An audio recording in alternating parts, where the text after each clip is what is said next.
We've got a full line of equipment from scrubbers, ride-ons, chariots, sweepers, to name a few. And if budget is an issue, we've got financing options as well. You know what's sexy about toilet paper? Nothing until you're out. When you're out, give us a shout. York Janitorial Supplies and Equipment, 405-331-0916, and ask for Robert.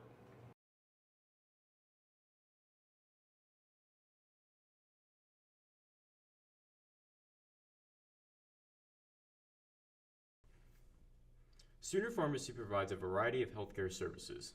We accept e-prescriptions and we also offer delivery services. Sooner Pharmacy is handicap accessible. Sooner Pharmacy is located at 705 East Main Street inside Sooner Foods.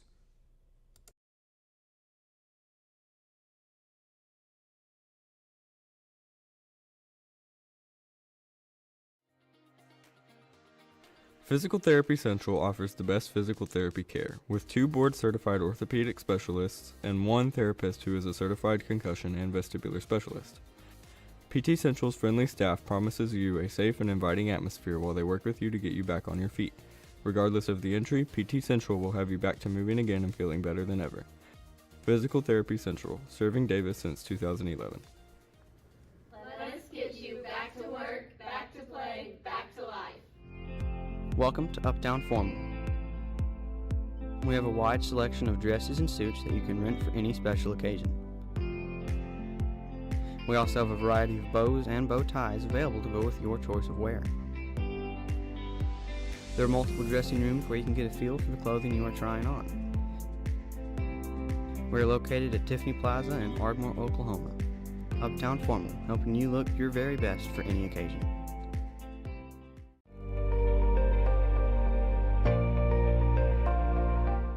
Here at Hilltop Animal Health Center, our doors are always open for your animals. From your friendly pets to your large livestock, we are always happy to help. For more information, give us a call at 580-622-4088 or stop by and visit us at 5115 State Highway 7 in between Davis and Sulphur.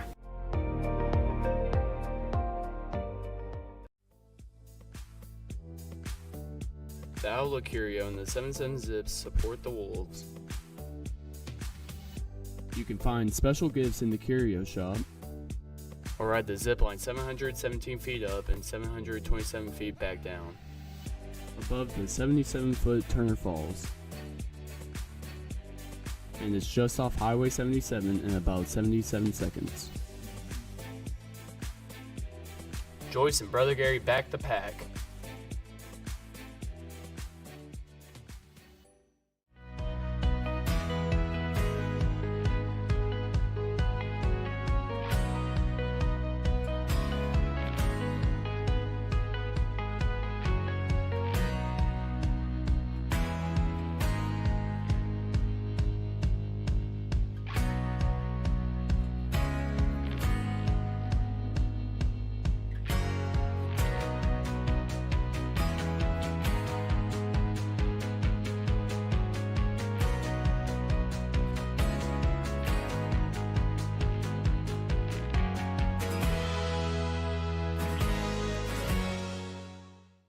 Robert York with York Janitorial Supplies and Equipment in Pauls Valley, Oklahoma. We're a veteran-owned and community-driven facility supplies company with a full line of towel, tissue, cleaning chemicals, safety, nitriles, to name a few. And last but not least, we've got a full line of equipment from scrubbers, ride-ons, chariots, sweepers, to name a few.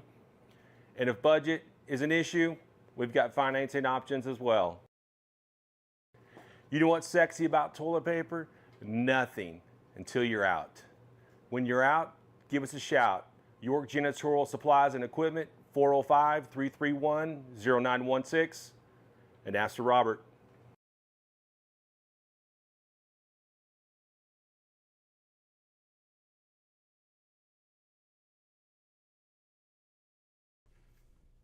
Sooner Pharmacy provides a variety of healthcare services. We accept e-prescriptions and we also offer delivery services. Sooner Pharmacy is handicap accessible. Sooner Pharmacy is located at 705 East Main Street inside Sooner Foods.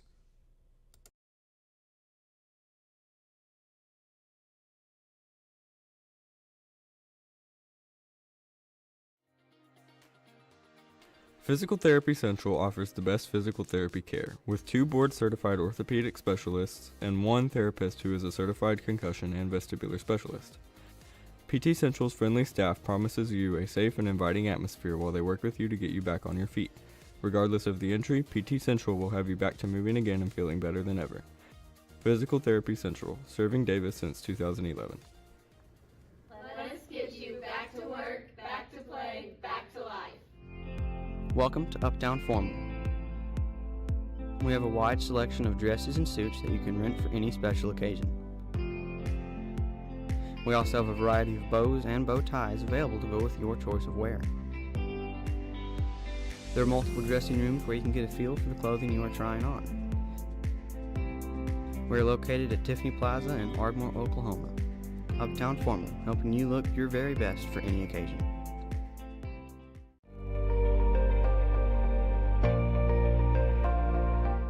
Here at Hilltop Animal Health Center, our doors are always open for your animals.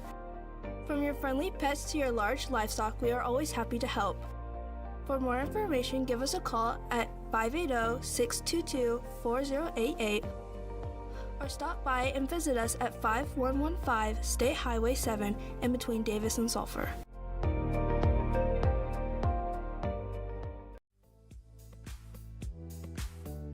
The Outlook Curio and the 77 Zips support the Wolves.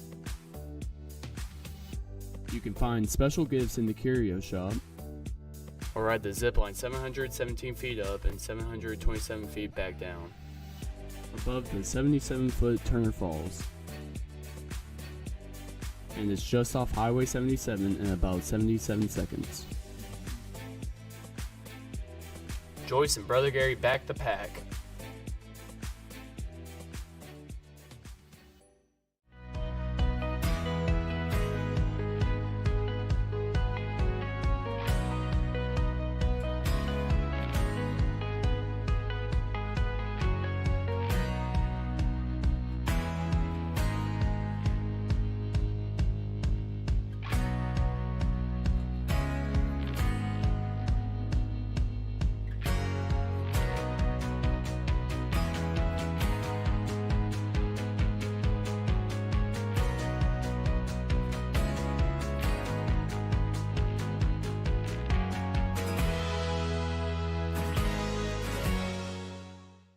Robert York with York Janitorial Supplies and Equipment in Pauls Valley, Oklahoma. We're a veteran-owned and community-driven facility supplies company with a full line of towel, tissue, cleaning chemicals, safety, nitriles, to name a few. And last but not least, we've got a full line of equipment from scrubbers, ride-ons, chariots, sweepers, to name a few.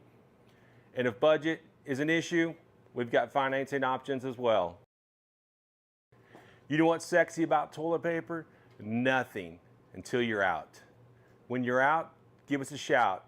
York Janitorial Supplies and Equipment, 405-331-0916, and ask for Robert.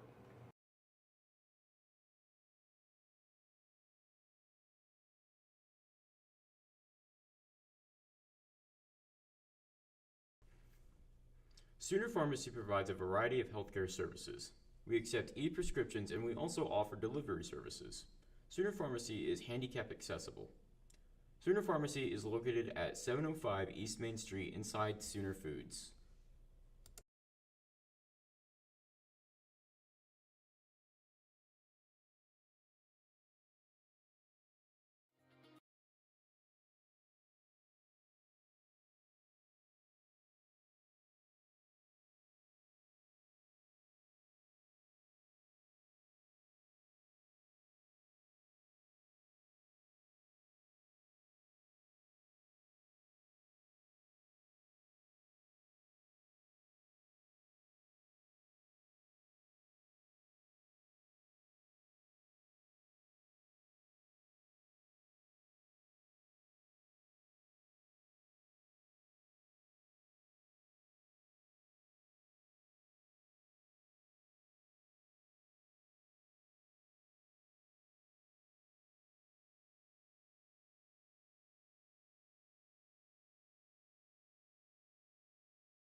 is number 13, Miss Cameron Martin. Cameron is the daughter of Kevin and Christy Martin, and little sister to Sydney and Lindsay Martin. She attends the Church of Christ. Cameron is involved in basketball, fast pitch softball, slow pitch softball, track, student council, a member of HBA, and is a member of the 2023 Lady Wolves 3A Fast Pitch Softball Academic State Championship team. She plans to attend college and major in psychology. Cameron's being escorted by senior number 15, Gabe Gaddis. Gabe is the son of Joshua and Serena Gaddis and big brother to Levi, Abigail, and Everly Gaddis. He's involved in basketball, football, powerlifting, and esports. Gabe is a 3-time state champion esports and is a member of the National and Oklahoma Honor Society.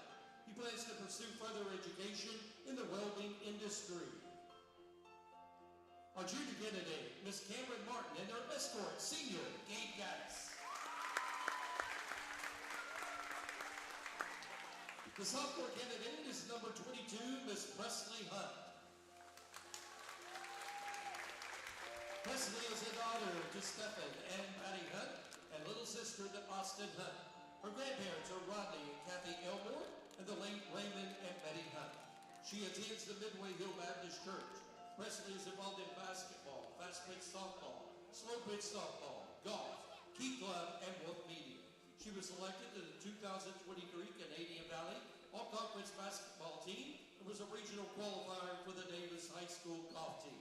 Presley is a member of the 2023 Lady Wolves 3A Fast Pitch Softball Academic State Championship team, All-State Softball team, and was named the 2023 Defensive Player of the Year. She's been awarded the Choctaw Star Award, Oklahoma Honor Society, Superintendent's Honor Roll, National Society of High School Scholars, and a Masonic Lodge Student of Today.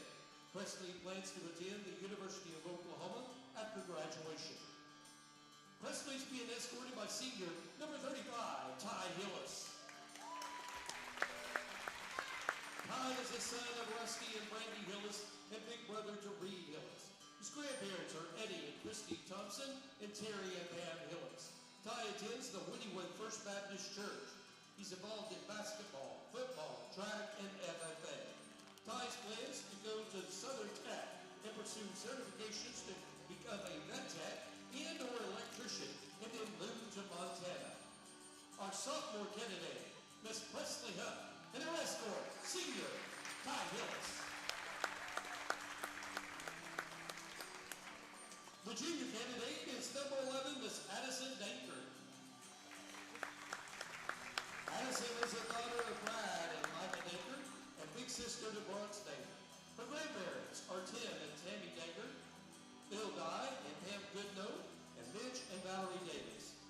Addison is involved in basketball, fast pitch softball, slow pitch softball, key club, student council, Oklahoma National Honor Society, president of HBA, and a member of the 2023 3A Fast Pitch Softball Academic State Championship team and 3A All-State First Team. She plans to attend the University of Oklahoma and major in pediatrics. Addison is being escorted by senior number 23, Spencer Clinton. Spencer is the son of Reese and Lori Clinton, and little brother to Brandon. And Jordan Clinton, Megan Conyers, Logan Conyers, and Joseph and Jake Green. His grandparents are the late Rick Patterson, Francis Patterson, Donna Gothard, and the late Donnie Clinton. Spencer is involved in basketball, football, baseball, key club, and HBA. He was named the Class 2A4 All-District Tight End of the Year. Spencer plans to attend Oklahoma State University and major in sports medicine. Our junior candidate, Miss Addison Dankert, and her escort, senior Spencer Clayton.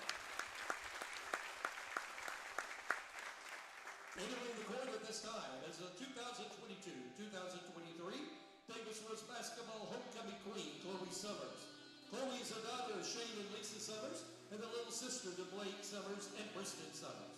While in high school, she was involved in basketball and track. Chloe is currently attending Southern Tech in Ardmore to become an esthetician. Chloe is being escorted by senior number 22, Tyson Moss. Tyson is the son of Natalie Moss and Shane and Leah Moss, and little brother to Kylie Moss. His grandparents are Debbie Sadler and the late Jackie Sadler.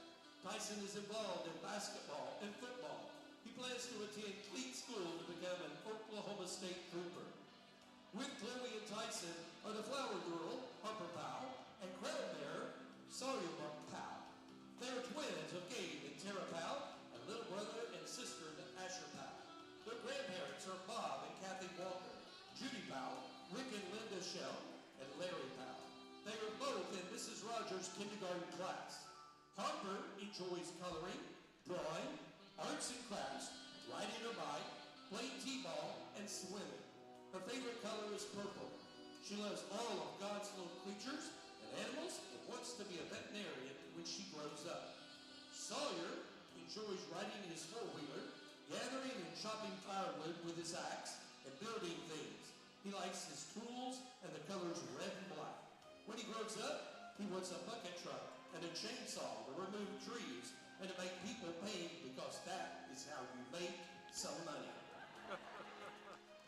That is our 2022-2023 basketball homecoming queen, Miss Chloe Summers, escorted by senior Tyson Moss, with the flower girl, Harper Powell, and crown bearer, Sawyer Powell. And now, the moment has come. The 2023-2024 Davis Lewis basketball homecoming queen is Miss Cameron Martin.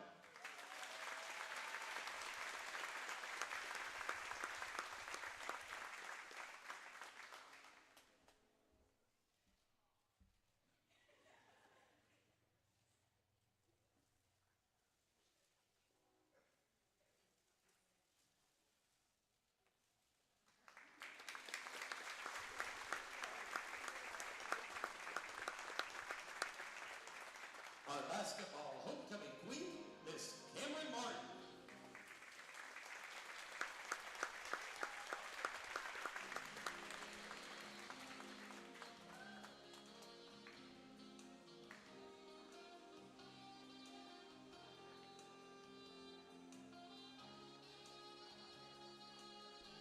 Special thanks to All About Flowers for the plants being used during tonight's ceremony, and for providing flowers for the flower girl, crown bearer, and the candidates and homecoming queen. Thank you.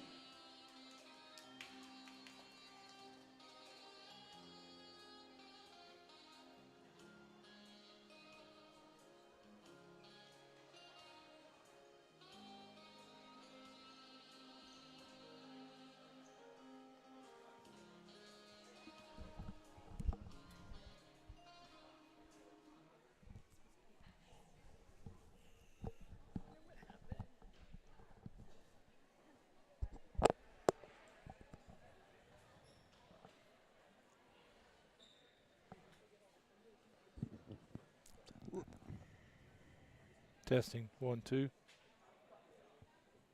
Testing. I can see it.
Welcome, ladies and gentlemen. I hope everybody got to pay attention to the homecoming ceremonies as we crowned Cameron Martin, the 2024 basketball homecoming queen.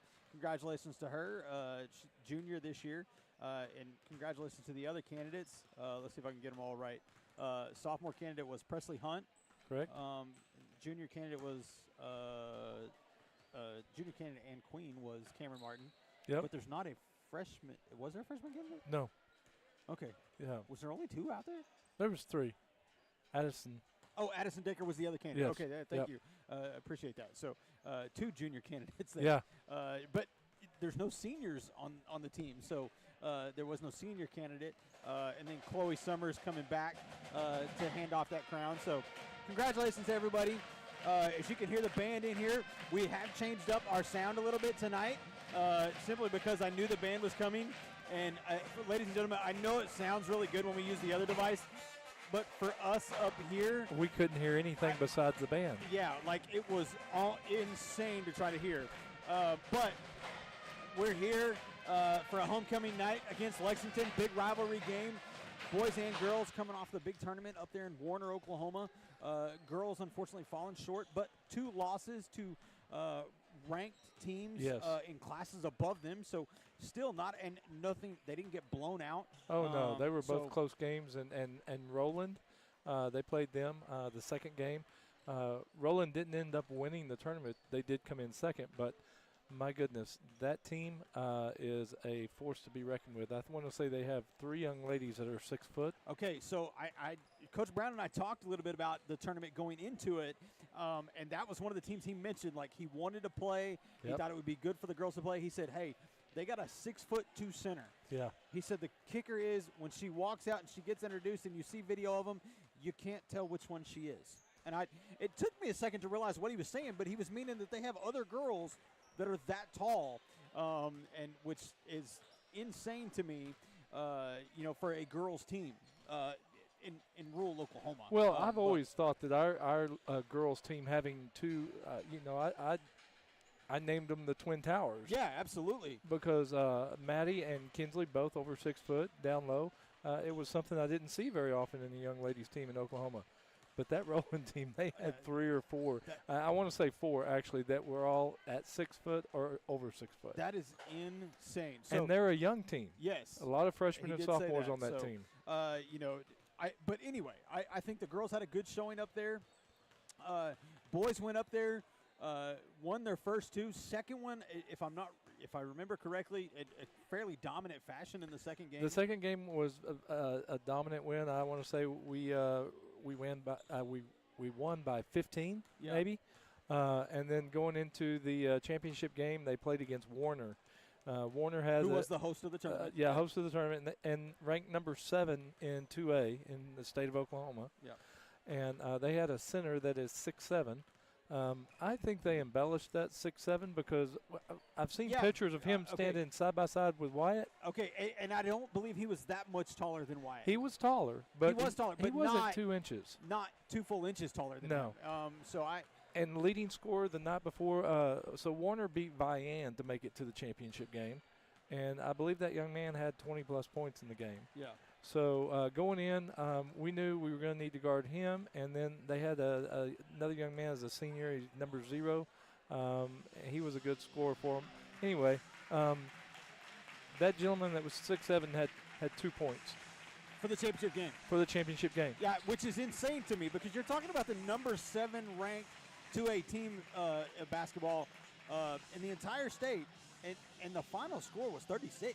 That's what they scored to win. 36-34. Yeah, and we had a 3-point shot with 4-point-something seconds left. That I have razzed Braxton a little bit. Oh, he took man. Media zone Braxton Griffin. He took that last shot. Decent look at it. Hit the backboard, in and out of the rim. it went into the front of the rim, circled around, came out and hit the backboard and didn't go in. But yeah, so I've messed with him a little bit. But again, a really good showing at a tournament, which I think sets up, a really good chance for a district here. Oh, yeah. But well, here's a stat for you I got, Bobby. The boys team, the last 5 games that they've lost, combined total of 9 points over those 5 games. That is insane. I think it's 2 points, 2 points, 1 point, 2 point, 2 points. That's crazy. So, I mean, they have really made some improvements over last year. And, man, they're in these games. I'll be honest, I feel like they should have won a couple of them. Yeah, I 100% agree. I feel like they could have won that one up there, Warner. Yep. By the way, they were down by 9 at one point, even 11, I believe. So they came back and gave themselves a chance in that last quarter. Held Warner to 4 points in the last quarter. Now, do they have, is it 5 or 7 losses? I couldn't tell. I want to say they have more than 5. Okay, so I think they have 7. But I'm willing to say at least 4, maybe 5 or 6 are games we probably should have won, had the chance to win, whatever you want to say, that we were right there.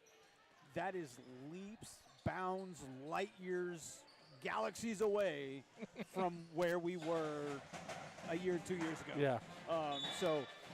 Coach Blackwell doing the right things with the boys. And, you know, we talk so much about the boys, might as well just go ahead and put it out there. If it looks a little weird for you tonight, it's homecoming. Boys play first. So it'll be the boys game tonight. Wolves taking on the Lexington Bulldogs first, followed by the Lady Wolves versus the Lady Bulldogs. Yeah, and, you know, we've talked about it. We talked about it during the Arbuckle Winter Classic. The Lexington Bulldogs have become somewhat of a unspoken rivalry in basketball. And so I know in the Arbuckle Winter Classic, we almost got them. That was one of those 2-point losses. So I'm looking for the boys tonight to come out really wanting to win this game. Yeah, I think that, you know, there's those motivations, you know, where you want to win games. This is one of those games that you probably don't need a lot of that extra. There's motivation just in the fact that you're going to play Lexington, because this has been a rivalry over the last few years. Yeah. But knowing where they're at, knowing how far they've come, getting so close at Warner, I think now that the fuel is, it doesn't matter who they were playing tonight, they want to come out and make a statement. Yeah. And so I fully expect them to come out and jump on whoever they're playing. Tonight just happens to be the Bulldogs. And let's just talk about the Bulldogs. One of the persons we are going to have to stop and contain tonight, it's no secret, is Zeke Falkenberry. Falkenberry, a big part of their offense. Number 3, Ty Mixon, you know, likes to put the ball up. Both of those guys seniors. You know, and I'm trying to think. Deerking, a very physical player. Yep. Another senior for them.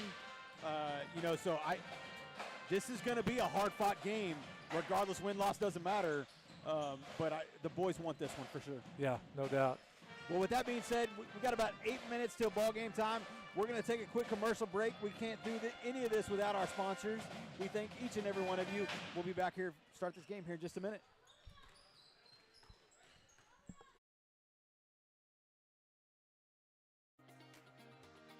Physical Therapy Central offers the best physical therapy care, with 2 board-certified orthopedic specialists and 1 therapist who is a certified concussion and vestibular specialist. PT Central's friendly staff promises you a safe and inviting atmosphere while they work with you to get you back on your feet. Regardless of the injury, PT Central will have you back to moving again and feeling better than ever. Physical Therapy Central, serving Davis since 2011. Let us get you back to work, back to play, back to life. Welcome to Uptown Formal. We have a wide selection of dresses and suits that you can rent for any special occasion. We also have a variety of bows and bow ties available to go with your choice of wear. There are multiple dressing rooms where you can get a feel for the clothing you are trying on. We are located at Tiffany Plaza in Ardmore, Oklahoma. Uptown Formal, helping you look your very best for any occasion.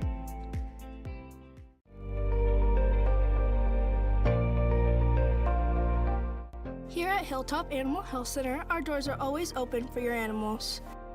From your friendly pets to your large livestock, we are always happy to help. For more information, give us a call at 580-622-4088 or stop by and visit us at 5115 State Highway 7 in between Davis and Sulphur.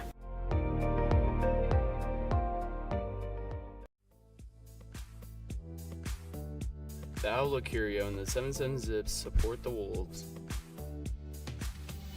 You can find special gifts in the Curio Shop. or ride the zip line 717 feet up and 727 feet back down. Above the 77-foot Turner Falls. And it's just off Highway 77 in about 77 seconds. Joyce and Brother Gary back the pack.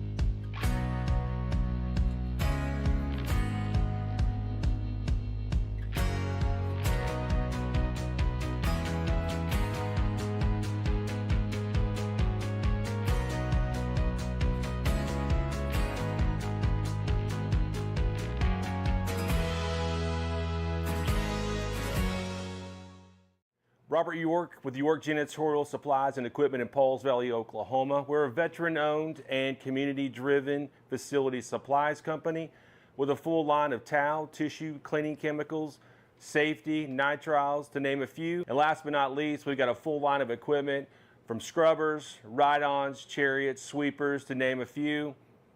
And if budget is an issue, we've got financing options as well. You know what's sexy about toilet paper? Nothing until you're out. When you're out, give us a shout. York Janitorial Supplies and Equipment, 405-331-0916, and ask for Robert.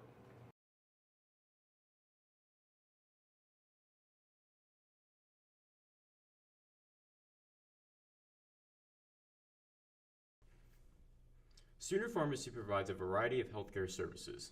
We accept e-prescriptions and we also offer delivery services. Sooner Pharmacy is handicap accessible. Sooner Pharmacy is located at 705 East Main Street inside Sooner Foods.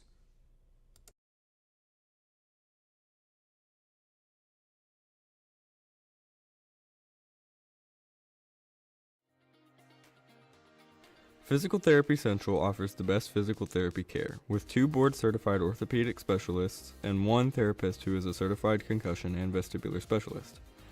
PT Central's friendly staff promises you a safe and inviting atmosphere while they work with you to get you back on your feet. Regardless of the injury, PT Central will have you back to moving again and feeling better than ever. Physical Therapy Central, serving Davis since 2011. Let's get you back to work, back to play, back to life. Welcome to Uptown Formal. We have a wide selection of dresses and suits that you can rent for any special occasion. We also have a variety of bows and bow ties available to go with your choice of wear. There are multiple dressing rooms where you can get a feel for the clothing you are trying on. We are located at Tiffany Plaza in Ardmore, Oklahoma. Uptown Formal, helping you look your very best for any occasion.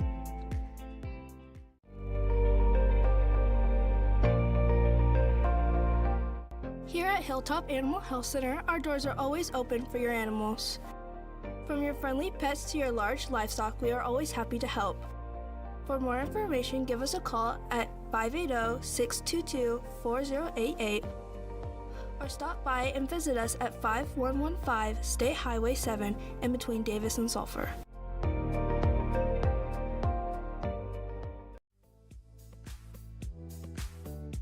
The Outlook Curio and the 77 Zips support the Wolves. You can find special gifts in the Curio Shop, or ride the zip line 717 feet up and 727 feet back down. Above the 77-foot Turner Falls. And it's just off Highway 77 in about 77 seconds. Joyce and Brother Gary back the pack.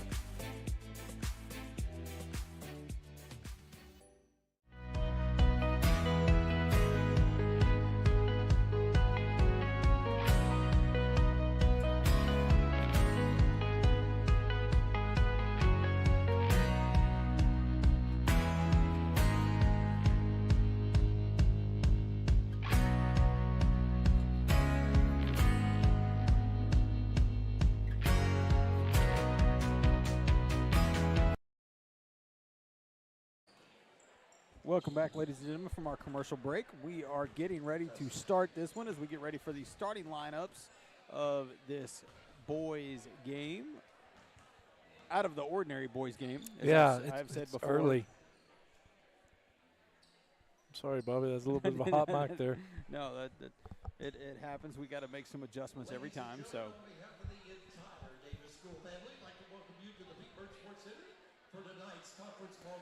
Oh, we are going to have a okay. anthem. We're going to have a national anthem, so we're going to step away for just a second as we do that.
Phenomenal job there by the Davis vocal department. Junior Jasa King, Bain Reed, and sophomore Reese Gooden, I believe. So, all right, and we talked about these guys a little bit already. We got the Lexington Bulldogs coming in. 0 starter, Zeke Falconberry. Number 3, Ty Mixon.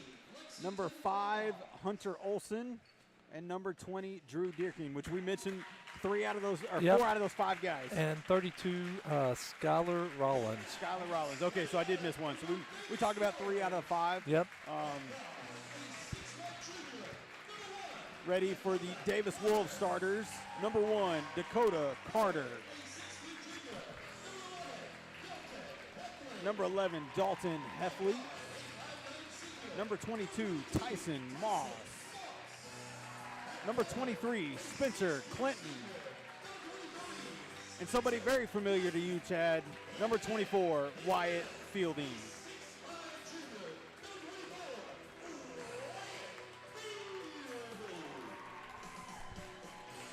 So one thing I do want to point out is when we played Warner and Spencer had the jump ball with the 6'7" young man, Spencer won the jump ball. That's impressive. Yeah, he got up. Impressive. I think there's even a picture of that. I think Miss Heffley got that.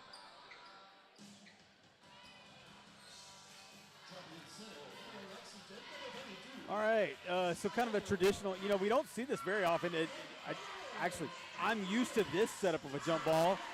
One person each direction for each team. Right. But, I've kind of gotten accustomed to this season. You've seen a lot of different jump ball looks, which is, I guess I'm making myself feel older than I am, but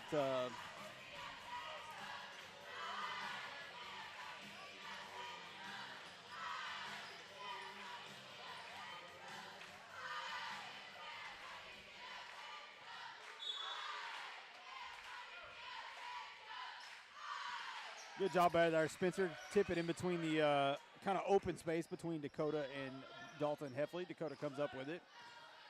Dakota going to set up the offense. Start working the ball around. Finds Dalton open. Off the back of the rim. Rebounded by Spencer. Finds Dakota Carter. Short. Rebounded by Carter.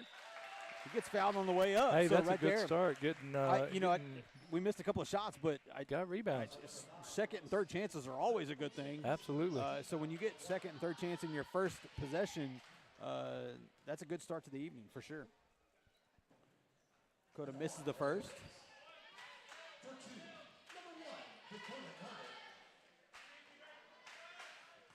Tyson going to switch out on the free throw with Wyatt fielding. Dakota misses the second. Tipped up by Dalton Heffley. How about a fourth chance? Can't quite get that one to fall. So we can't buy a basket right now. Yeah, man. Four chances at it, can't get one to fall. So hopefully that'll work itself out here as we move on in this first quarter. Spencer there, tight defense, able to knock the ball away from Deerking. Or excuse me, Falkenberry. I knew I shouldn't try to say their names.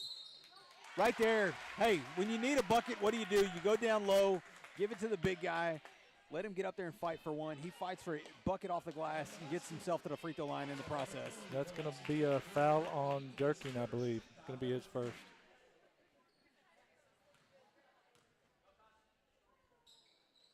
Good free throw there. Makes the three-point play. Lexington's going to work the ball across the court. Tried to trap him on the far side. Couldn't quite get it. Works the ball around. That dribble handoff style offense. Kind of reset. Looks like Davis going to try to stay in this man defense.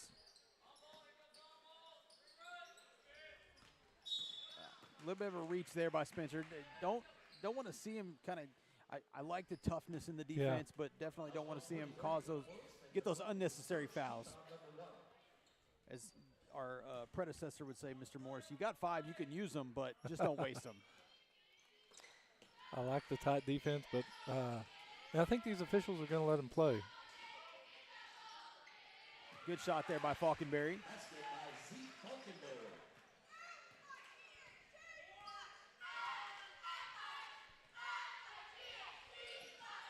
Lexington to stay in this zone-type defense. Pass gets punched out there. Lex back the other way. Deerking for 3, knocks it down. And that's one thing they do have. They've got a number of young men that can shoot the 3, so we don't need to give them open looks like that.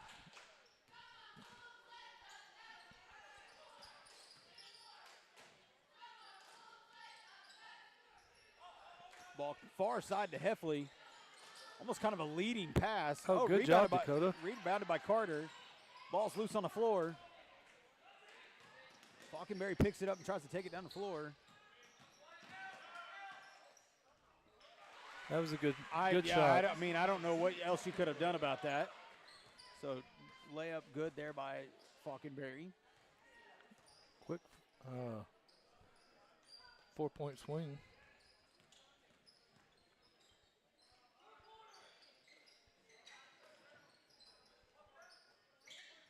Carter for 3, knocks it down. Good to see Carter knock that one down there, kind of get things going. 5 minutes to go in the first quarter, 6-7 ball game. Lexington for 3, misses, rebounded by Fielding. Pushes it up to Heffley. Spencer back out to the top.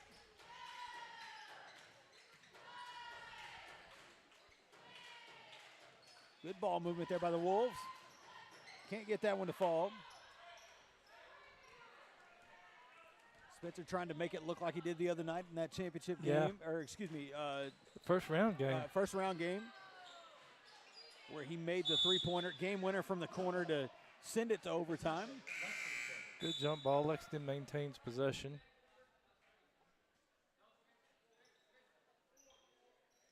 Spencer going to have a seat, and Braxton Griffith into the game.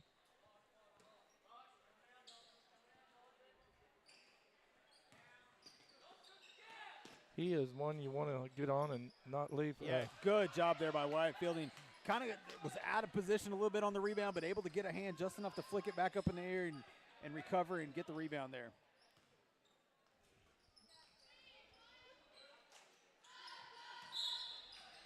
call a foul there. I believe they're going to call it on Falkenberry. No, they are not. 3-2 Rollins. It is. Yeah, he was a little bit over the back, but I've seen those not get called more than I've seen them called. Yeah, definitely, especially late here in the season. Physical basketball is kind of what Oklahoma does. Good shot there by Braxton Griffin. Knocks it down, gives the Wolves their lead back with 4 minutes to go in the first quarter.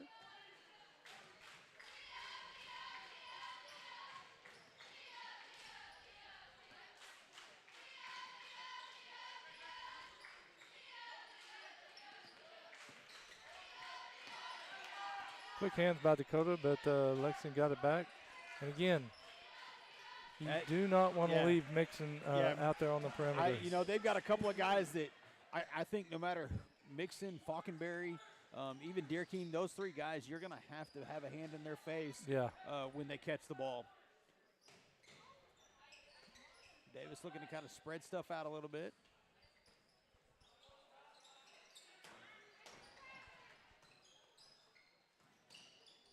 Oh. Easy layup there by Maybe a timeout by Davis. Coach is going to get him in, talk to him a little bit, and maybe get him calmed down. Yeah, we talked about your emotions being high for this game for obvious reasons. You don't want them to be too hyped. No. You want to stay within themselves. That pass right there by Carter, a little off. Didn't really see Mixon coming. Kind of was hidden a little bit. I think, if you're playing within yourself, you probably see that play coming. So I would imagine that's probably a conversation being had over there now. Yeah, and I haven't seen them look loose like they did in the tournament yet. They're looking a little tight, just a little reserved. Hopefully they relax a little bit. And they're not used to playing the first game, Bobby. No, they're not. Out of the ordinary, kind of out of routine. Definitely going to have to adjust to that, but hopefully they get that fixed up here in just a minute. Man, it's not very often you see a couple crock pots and some cupcakes coming up into the press box. No, well, they're not. They're walking past us. They're going by the press box. So. Dang it! I was really hoping they were coming up here. Wolves looking at good pass there by Dakota Carter to find Spencer underneath the goal. I like that play when they run it when it's successful. NBA 3. Falkenberry from deep out there does fall short.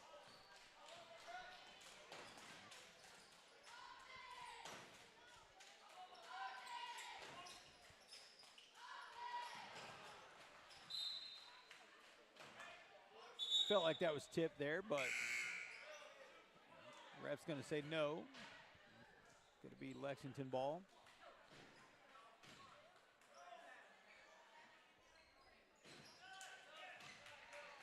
Good hustle by Spencer. Oh, man. Okay. I get. Sure, we'll take it. Well, here's the thing. Durkin is not arguing the call. No, and so he must have touched it. Yeah, I would think nobody argued it whatsoever. So I would say that. Man, kind of letting them play around down there and underneath. Couldn't get a bucket there, but.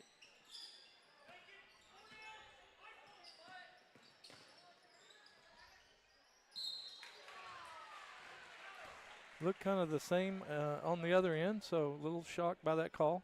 But anyway, it's going to be Braxton Griffin's first.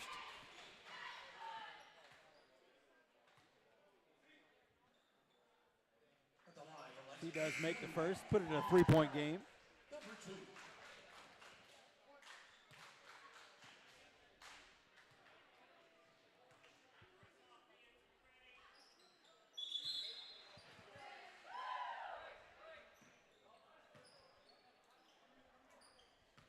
Lexington going to switch over to a press defense here.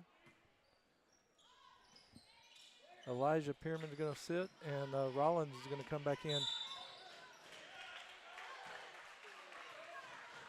They're going to call a push there, I guess, by Dalton Heffley as he was trying to get down the court. And the Lexington Bulldogs are very adept at getting a little bit of a call every now and then with their reactions. Yeah.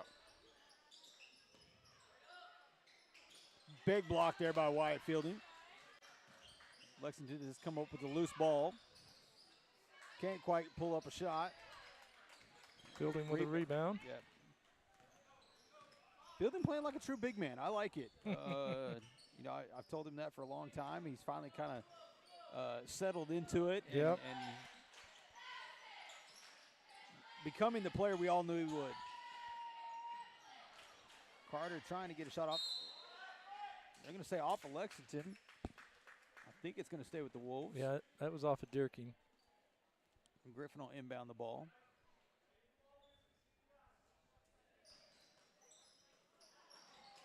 Boy, he missed one right under the basket. He was so thinking about getting that three-pointer. Wyatt was wide open under the basket. They didn't see him sneak in that backside.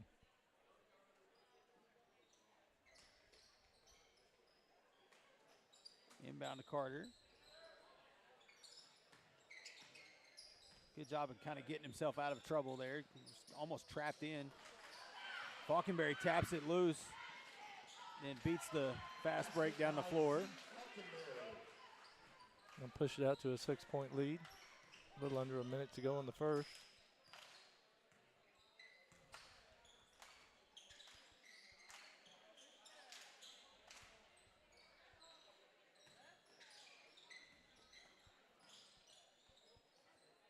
Braxton Long on the three. I'm with you, Chad. I feel like they're playing tight, not as loose as I've seen them in the past. Lexington back with that dribble handoff offense.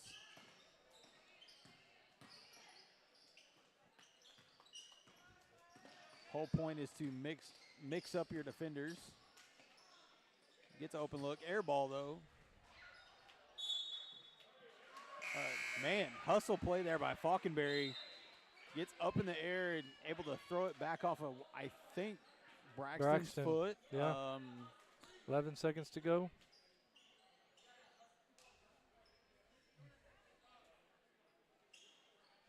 Moss comes in the game. Braxton takes a seat.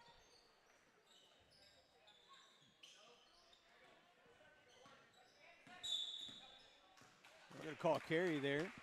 You know, I appreciate when referees make that call because you don't see it called very often anymore. You don't see it, and there's more and more young men that carry that ball. Yeah, for all teams at all levels, you see it a lot more now, and you don't see it called very often. So Carter brings the ball down court, tries to throw up a floater, gets a hop. Hopefully can't quite get that one off before the buzzer. So we'll go into the first quarter. Lexington leading 16-10. We've kind of seen some flashes of good things from the Wolves, but first couple of series, don't feel like we couldn't buy a bucket down at that end. Yeah. Even though we had 3 and 4 chances. Lexington making good on the small chances that they get. Couple quick steals, fast breaks, turnovers by the Wolves. Falkenberry has always been good at coming around that backside when a person handling the ball goes by and slapping it out. His ability to poke that ball out and almost on target to another defender is so impressive. But I've got to go back to what you said earlier. I feel like they're not playing as loose as they have. Would definitely like to see them loosen up. I don't know. It just something seems off with them so far. They seem tight coming down the court. It's not just flowing. It's somewhat rigid even. So anyway, hope they loosen up and hope this quarter goes a little better. So it's going to be Wolf possession going into the second quarter. Looks like we're going to have the starters back on the court for the Wolves and. Let's see who number one is going to be. Colt Mixon is going to be on the court for the Bulldogs.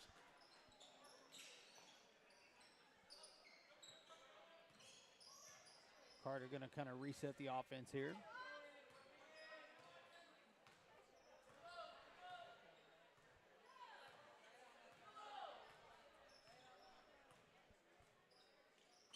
Gives to Heffley on the far side. Trying to work the ball inside. Spencer with a little jump shot. Can't quite get the fall. Lexington loses it at the baseline. Goes out of bounds, so it'll go back to the Wolves underneath the goal.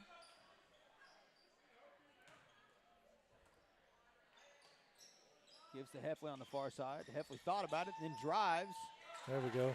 Good looking layup there.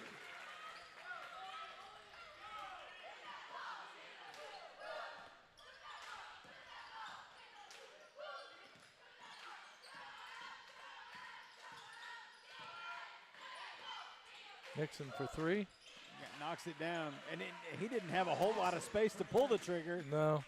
But does it without even really thinking about it.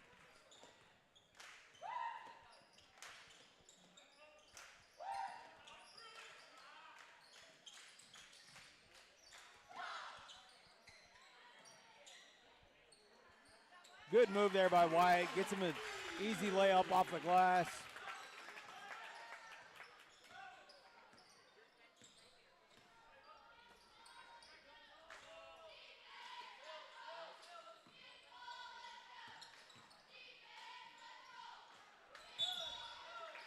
Going to call push there by 32.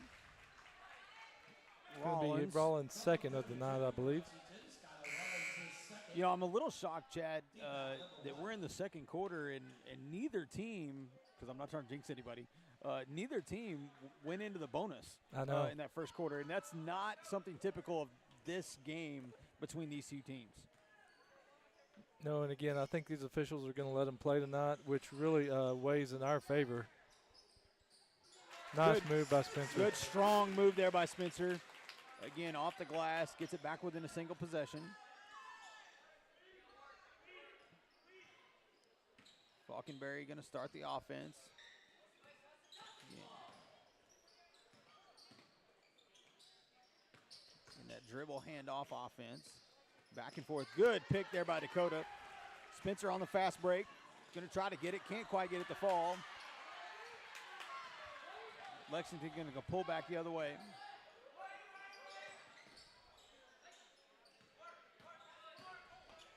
Mixon pulls up a little floater.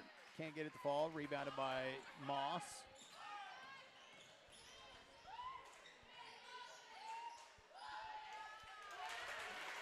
Nice shot by Fielding. Good look by Dakota there to kind of see the mismatch. I know, and maybe it's not the mismatch as far as position goes, because 21 back down on this end is playing down low. But as far as body size and everything, I believe that's a mismatch and mismatch in our favor. Oh yeah. And Wyatt just showed exactly why. So cuts their lead to 1, and Lexington taking a quick timeout. I think they're wanting to talk about it a little bit because our big guys have been productive the last 3 or 4 possessions down the court. I think, yes, Dalton hitting the threes, Dakota hitting the threes, those are all great things. Braxton hitting the big shots. But, man, when your big men are what you got and when they're what's working, feed them the ball. Yeah.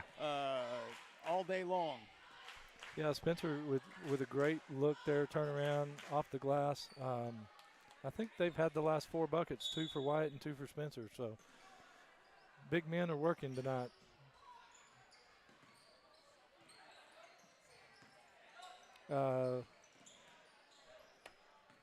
We've got a new one on the court for Davis. We do. Isaac Lewis, little brother of Isaiah. Fielding getting a little bit of a break. I say little brother. I use that term very loosely. I'm pretty sure he is taller than his brother now. Yeah. Good ball movement there by the Wolves again. Floater inside. Man, hey, it's working inside the arc tonight. I think they need to stick with that as the Wolves take the lead 20-19, 4:40 to go in the first quarter. Well, eventually they'll start coming up and contesting those shots, and then maybe we'll start getting some fouls. Falkenberry pulls up from beyond the arc with little to no room and does knock it down. Gives Lexington the lead back.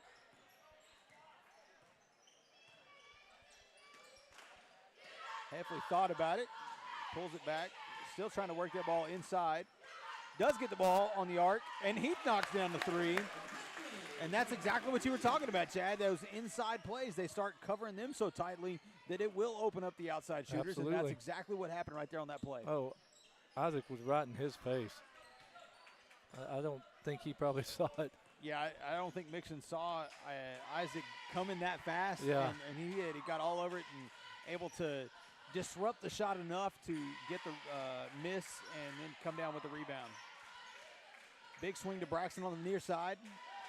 Missed there, but we're going to call that a pass. Yeah. We're going to call that a pass. He was purposely trying to get it to Spencer, and Spencer able to get the easy bucket inside.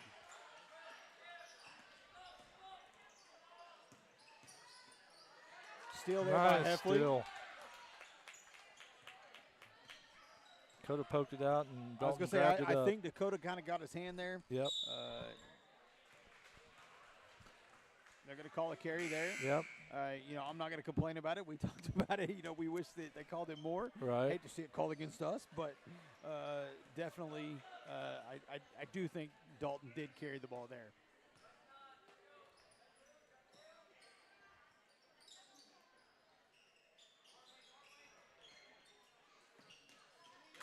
Pass goes out of bounds. It almost looks like the roles have reversed here in the last couple minutes. A little bit. The Wolves playing more within themselves, playing loose, finding the open passes and everything. Lexington now seems like they're trying to force things, playing more rigid. Getting a little aggravated. Yeah, and the momentum has made the switch. There's Falkenberry's first foul. Number 0 for Lexington, Zeke Falkenberry. His first. Braxton Rebound number with the ball. Finds Heffley in the corner. Misses that one. Loose ball. Ends up back in Griffin's hands. Trying to work the ball inside the fielding. It's going to go off of Lexington. Stay with the Wolves underneath the basket.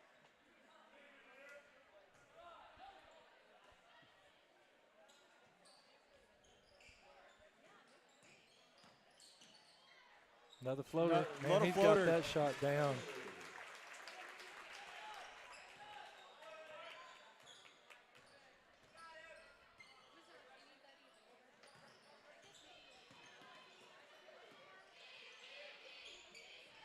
Off the front of the rim. Good rebound was by number Isaac. 3, Mixon. Missed 3. Not custom for those Bulldogs.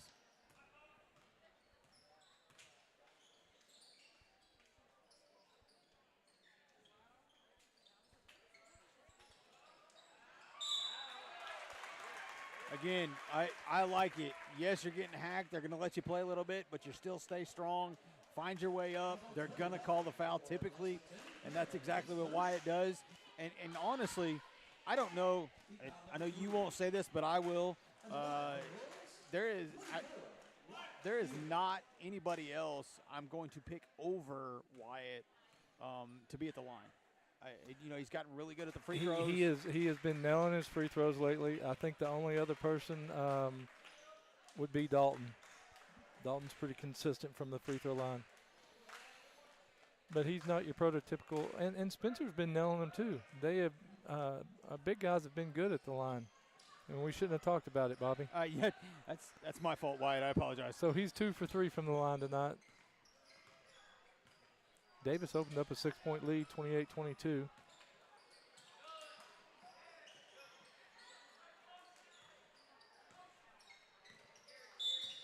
They're going to call carry again. Yeah. I heard Coach Blackwell trying to kind of influence that call. Carry. Hey, it helps.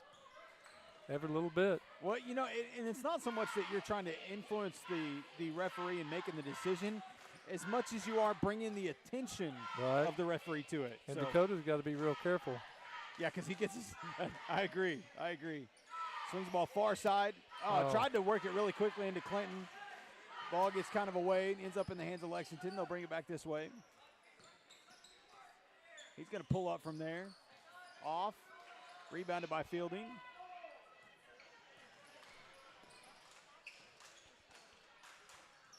Moss in the corner. Hope he doesn't get himself trapped there.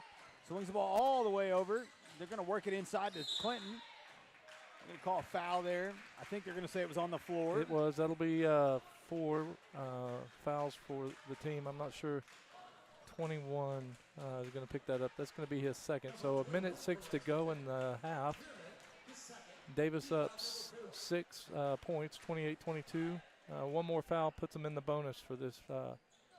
Braxton tried to force it in there, and then he's going to get called for that foul. I think he pushed Mixon out of the way. So that'll be his second. And Dalton got a quick little breather, and he's right back in the game.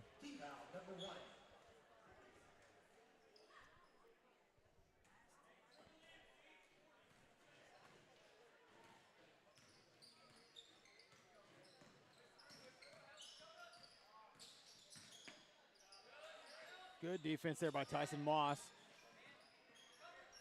He's going to pull up from the corner. Airballs that one.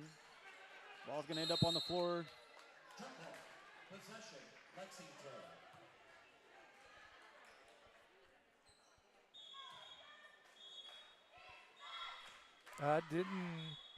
I don't know who took the timeout.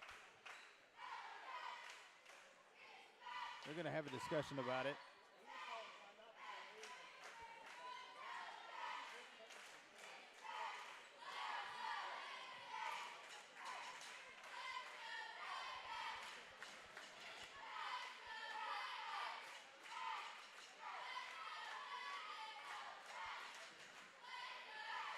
Going to be a 30-second timeout. I'm not sure what the discussion was, Bobby. So I don't. Did they call the jump ball? It looks like he's telling Coach Wade, yes, they did call the jump ball. So we'll see when they inbound it if that possession arrow switches.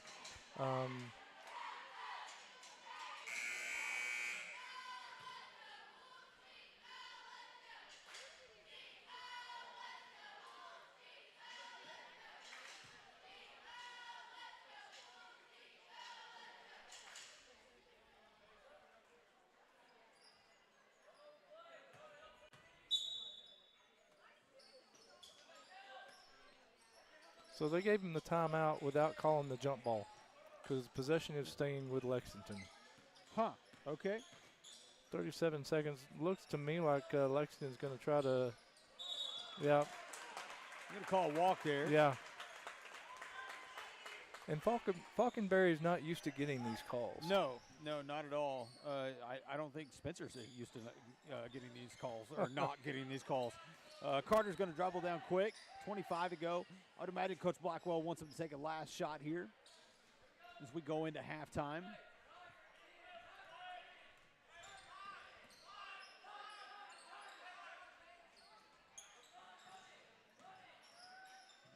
Oh.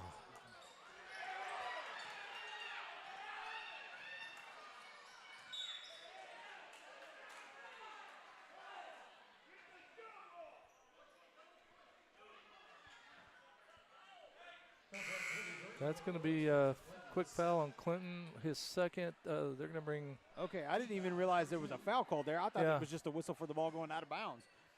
But it will be his second, like you said. Isaac Lewis going to come back in. So last second attempt does fall short. So 6-point lead going into halftime. Feel good about it. I do feel good about it. I feel like we kind of controlled that second quarter. Well, for the most part? Yeah, I think we went into the second quarter down by 6. 16-10 was the score. So we definitely had a better quarter, 12-point swing there to be up 6 going into the half. Yeah, I think so. I think they seem to kind of settle into the rhythm of the game. So luckily, Lexington looked out of rhythm. They look out of rhythm, and they look frustrated, and I'm not used to seeing them. Usually Zeke Falconberry is under control the whole time. And making plays and making good passes. He's got some calls tonight from the referees that he doesn't normally get as far as the walk and the carries. So he's going to have to adjust, come out and play knowing that that's a possibility for him. But right now, our big guys and the stuff in the paint is working. Dalton Heffley's had 2 or 3 of those nice floaters in. Spencer's had a lot of points off the glass, as has Wyatt. And take that first possession away. Yeah. Their shots are falling now. So no, looks good. So with that, we're going to take a quick commercial break. We got about 9 minutes before this second half gets started. We'll be back here in just a little bit. We'll see y'all then. See ya.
Robert York with York Janitorial Supplies and Equipment in Pauls Valley, Oklahoma. We're a veteran-owned and community-driven facility supplies company with a full line of towel, tissue, cleaning chemicals, safety, nitriles, to name a few. And last but not least, we've got a full line of equipment from scrubbers, ride-ons, chariots, sweepers, to name a few.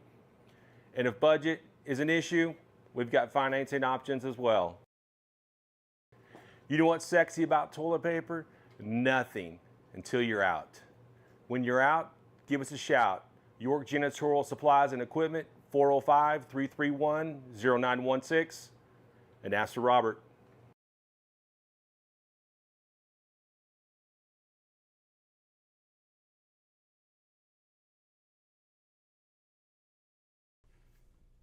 Sooner Pharmacy provides a variety of healthcare services. We accept e-prescriptions and we also offer delivery services. Sooner Pharmacy is handicap accessible. Sooner Pharmacy is located at 705 East Main Street inside Sooner Foods.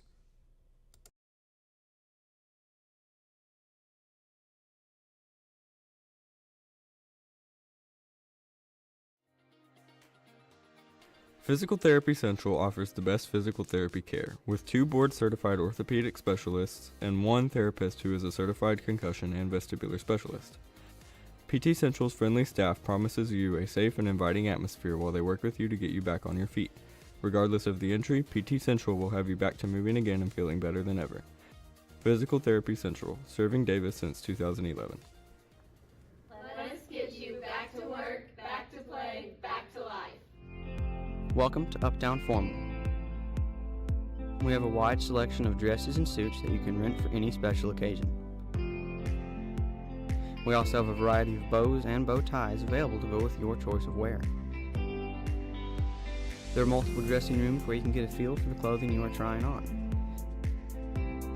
We are located at Tiffany Plaza in Ardmore, Oklahoma. Uptown Formal, helping you look your very best for any occasion.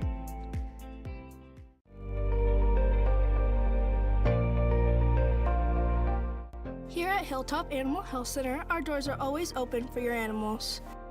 From your friendly pets to your large livestock, we are always happy to help.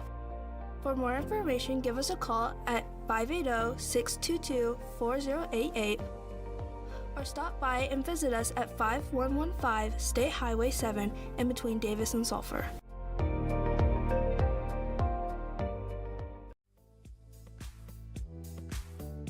The Outlook Curio and the 77 Zips support the Wolves. You can find special gifts in the Curio Shop, or ride the zip line 717 feet up and 727 feet back down, above the 77-foot Turner Falls. And it's just off Highway 77 in about 77 seconds. Joyce and Brother Gary back the pack.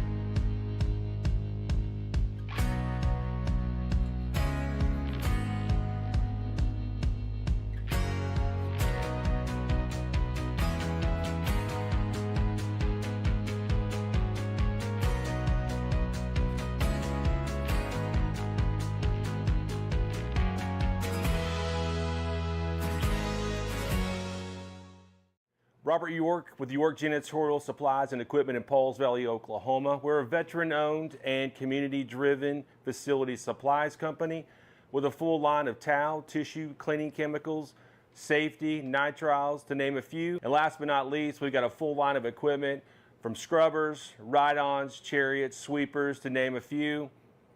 And if budget is an issue, we've got financing options as well. You know what's sexy about toilet paper? Nothing until you're out. When you're out, give us a shout. York Janitorial Supplies and Equipment, 405-331-0916, and ask for Robert.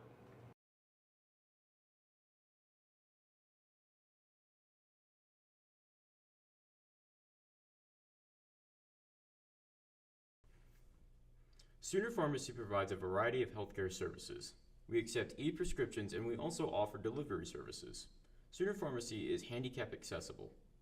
Sooner Pharmacy is located at 705 East Main Street inside Sooner Foods.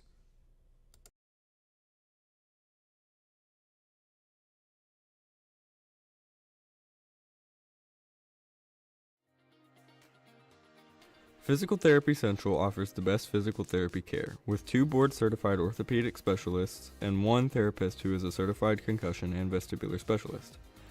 PT Central's friendly staff promises you a safe and inviting atmosphere while they work with you to get you back on your feet.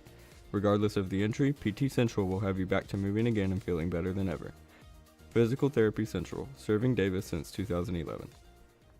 Let us get you back to work, back to play, back to life. Welcome to Uptown Formal. We have a wide selection of dresses and suits that you can rent for any special occasion. We also have a variety of bows and bow ties available to go with your choice of wear. There are multiple dressing rooms where you can get a feel for the clothing you are trying on. We are located at Tiffany Plaza in Ardmore, Oklahoma. Uptown Formal, helping you look your very best for any occasion.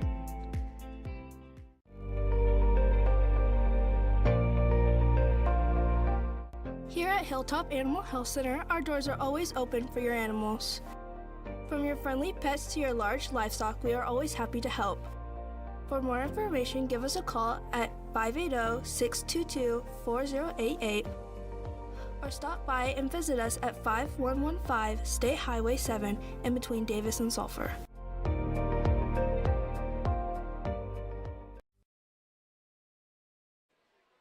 Welcome back, ladies and gentlemen, as we get ready for the second half of this boys matchup, the first of the 2 games for the evening, as we had our homecoming festivities earlier this evening. Congratulations to Cameron Martin, junior candidate / queen, daughter of Coach Martin. Yeah.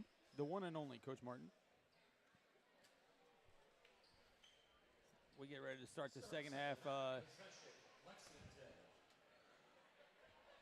Okay, I'm going to go with it. He said possession because I thought he said discussion. No, he said possession. I didn't know if we were doing homework. Anyways, Lexington's going to start with the ball.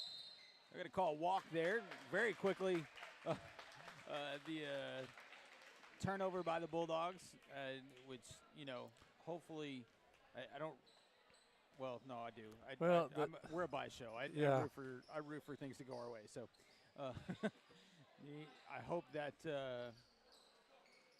kind of rigid play continues for the There's going to be a reach-in Bulldogs. foul by Falconberry. Wow. Okay.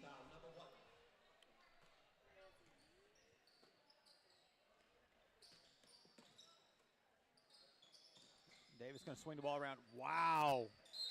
What a pass. And that's going to be the 3rd foul on Falconberry. And I'm going to tell you right now, if you're a Lexington fan, that is the last person you want to see have to go sit down. Yeah. Right. 7:33 to go in the 3rd. Yeah. And he's already at 3. I'm not even yes, Mixon, Deer King, they are big parts of that team, but everything flows through Falconberry. Falconberry is the general. Yeah, absolutely. So as number 1, Colt Mixon will come on to sub in for Falconberry. Fielding makes his first and second free throw. Okay, we got rid of the jinx. All right, that's good. Makes me feel better. 5 of 6 from the free throw line tonight.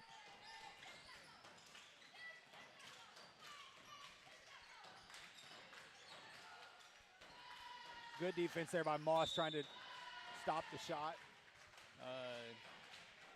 What they're going to say? Oh, they're going to call that on Heffley. I I didn't see it, but I didn't know you could get a foul for blocking out, but okay. With a guy coming over your back, but good defense by the Wolves. Again, not a typical mistake from your Lexington Bulldogs. Heffley for three. Off the front of the rim. Rebounded by Fielding. And the putback.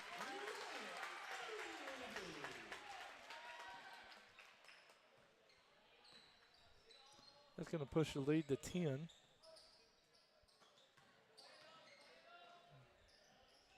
He's going to pull up from beyond the arc. In and out there. Okay, I know we're a bye show, but I'll say I am shocked. Spencer didn't get a foul. Yeah, Spencer did not get a foul there. He railroaded that kid. Yeah, he did. And kid lost his balance, but yeah. And Deer with a steal on Moss.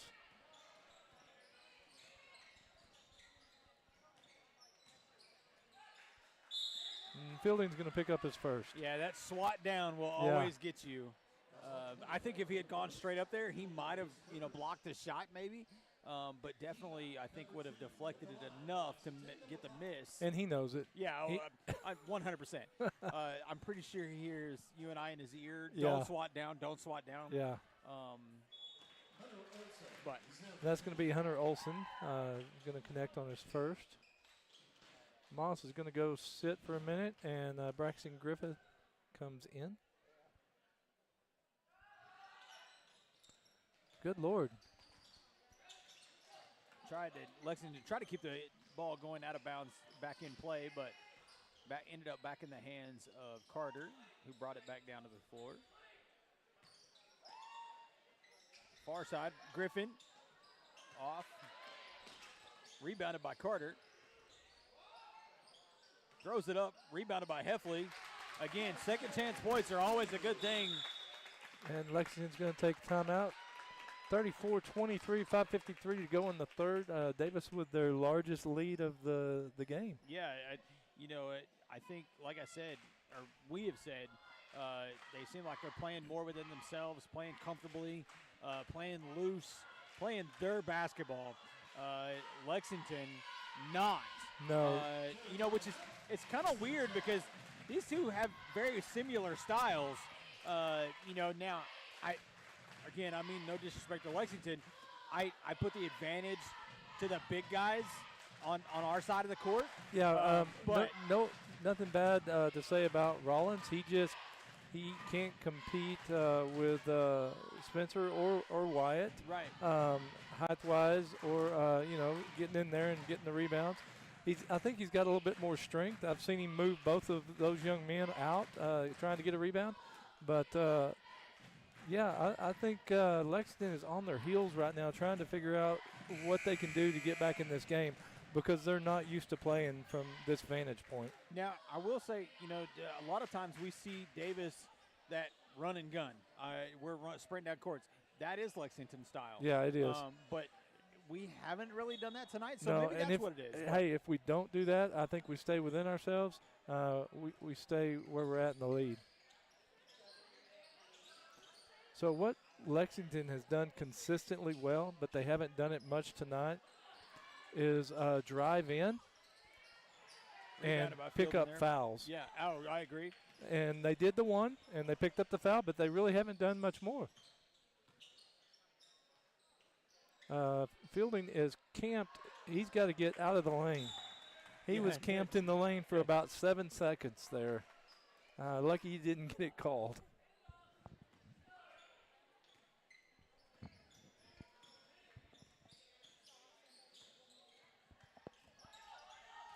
Lexington trying to get the ball down inside. And there's where driving to the basket really works to their advantage. Yeah, That's going to that'll be a third on Dalton's- Heffley. Yeah, Dalton's third, so he'll have to go sit down.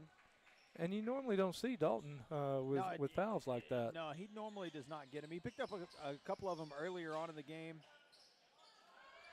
Good defense there by Wyatt, kind of forcing a awkward shot. Falls in the hands of Spencer Clinton, who gives to Carter. Working the ball down low.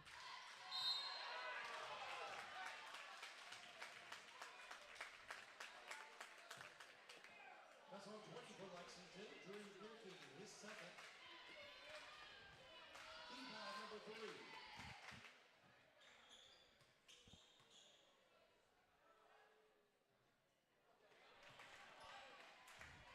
Five for 7.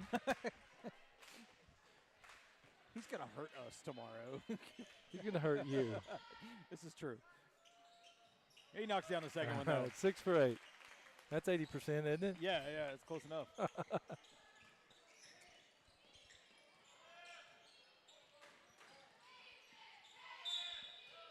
Again, another carry there called.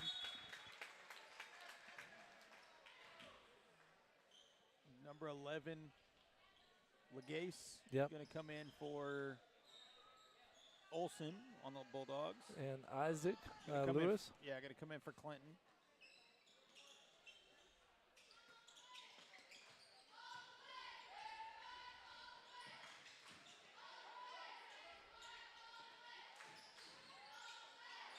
I don't think Wyatt was quite expecting that pass so No. quick from Carter.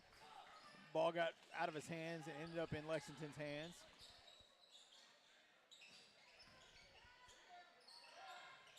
Missed shot, rebounded by Isaac. Good rebound by Isaac. Yeah, good forceful rebound, came down quick.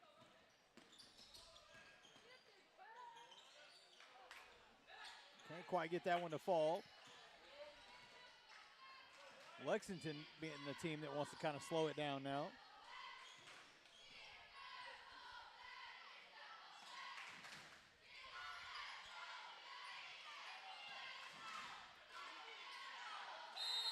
There you Charge go. there. Good job by Dakota Carter. Good job getting there, setting his feet. That's going to be 3 on Rollins. Fielding going to take a seat, get a breather, and Clinton come into the game. I'm sure they wanted to get him in for, you really start seeing the big guy down there tapping the top of his Hey, head. I will say this, in that championship game, he played the whole game, never tapped his head once. Well, okay, all right. So he can do it. It's just whether or not he feels like it that night. Well, and, the physicality of a game will play into that as well. Timeout, Davis. Timeout, Davis. 30-second timeout. The physicality definitely will play into, the amount of energy you are spending. Which I'm kind of surprised because that championship game was a defensive, physical game, it felt like. It was, and you could watch them. I tell you what, when Warner would go to shoot, you would watch 2-4. He would turn around and find 2-5 from the opposing team and play defense on him. He would seek him out to block him out. But I'll tell you what, the Wolves are playing good basketball tonight. 35-23 up by, 12? Here in the third? Hey, listen, this is a rivalry game. If the Wolves in this game, the way they've played the last 2 quarters, they might request to play all games first. Yeah. I mean, they really might. Well, and we said it before, and I'll say it again, having Falconberry sitting down over there is really working to the Wolves' advantage. Yeah, 3:33 to go in the third period. Man, that was a lot of threes. There's a lot of threes on that scoreboard now that I just look up at it. That's kind of weird. But Falconberry is still having to sit down, and he sat down with about 7 minutes to go in the third period. Pass gets away from Spencer. Mixon going to take it the other way. Oh, Dierking had an open 3, and he kinda just lost it. and Yeah. I think Spencer was shocked that the ball was there, Yeah. and ended almost carrying it out of bounds with himself. Probably one of the easiest blocks Spencer's ever got. Right. Lexington going to kind of reset their offense here. Good rotation by Good Carter. job. Yeah, it was a great rotation there. Ended up knocking the ball loose. able to be picked up by Moss.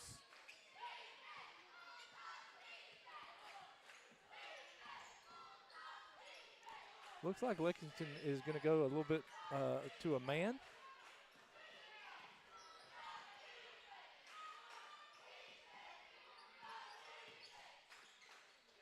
Davis kind of trying to spread them out.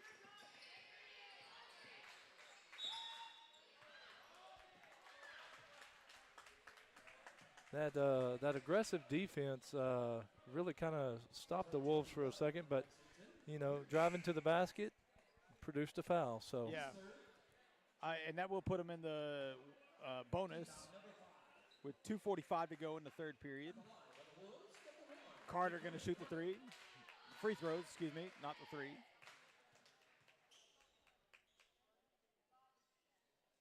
Misses the first. Fielding going to come back in the game. Isaac Lewis going to go have a seat.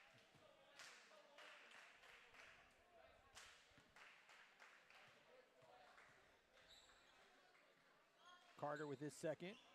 Falls short there. Rebounded by Lexington, going back the other way.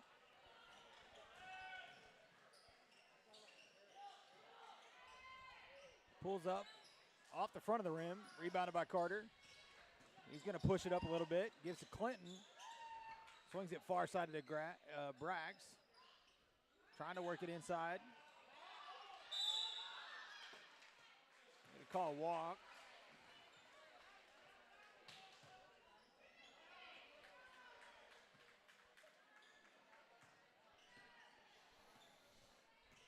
Two minutes to go, 2:15 to go in the third period. Wolves leading 35-23.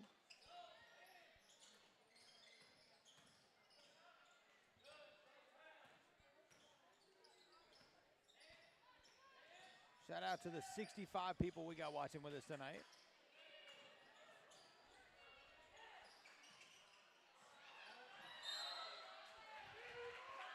Okay, so he clearly thought there was a foul going to be called. Yeah.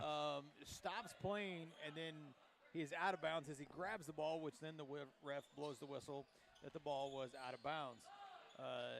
So Mixon, I don't think is real thrilled with the calls or lack of calls he is getting at this moment. I would agree with that.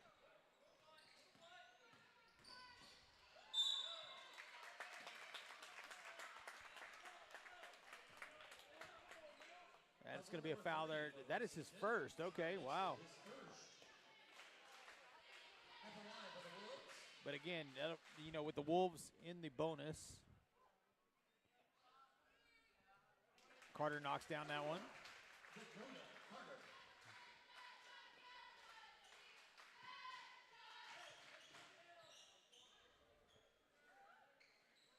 And the second one. 37-23, 1:39 to go in the third period. Pushing that lead out to 14.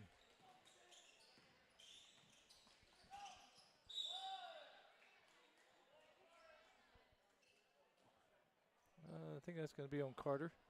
It's going to be his first. Okay, wow. Some guys making it late into this game with no fouls, which is pretty impressive.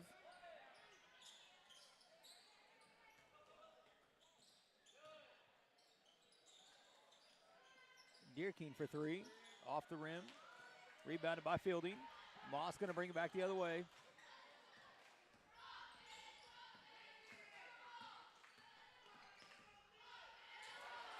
Mixon kind of read that one. That's going to be Carter's second. And I will say the one thing we're going to have to correct is these bad passes, these bad handoffs. We've had quite a few of them tonight. Yeah. That is the 15th foul, so that should put him at the line shooting two. New rule this year, no more 1-and-1. 5 fouls a quarter. Automatically 2 shots. Resetting helps both teams tonight. 100% helps the Wolves for sure. Fouls always seeming to be an issue we talked about. Yeah. Mixon misses the first there. Moss going to have a seat, and Isaac Lewis back in the game. So we got, we got all 6-footers on the floor for Davis. That is insane to me.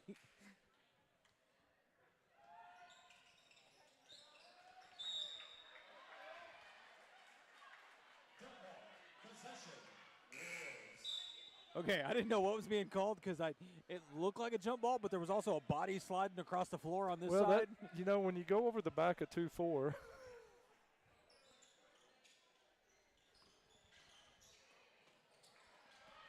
Spencer out of his hands, but ends up in the hands of Carter.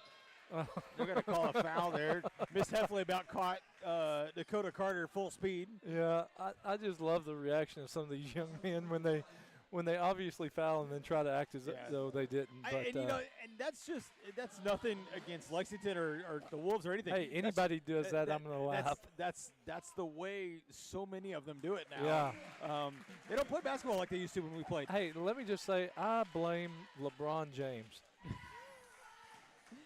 Our broadcast just called out LeBron James. That's awesome. It's the best moment I've ever had on this broadcast. Am I wrong, Bobby? No, you're not at all. That's what makes it so great. Lexington, Carter misses the second free throw. Takes inside just under a minute to go in the third period. 38-23, Wolves leading. Deerking lost it, dribbling in.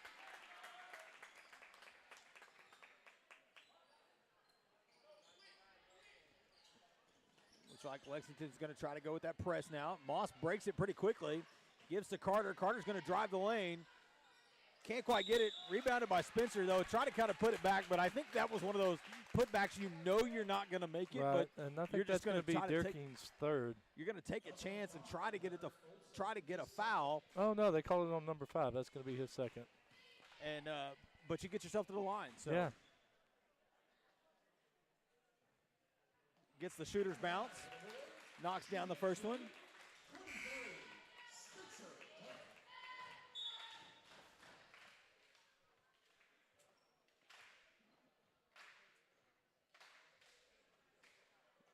Pause there while Fielding had to tie his shoe. Oh, goodness.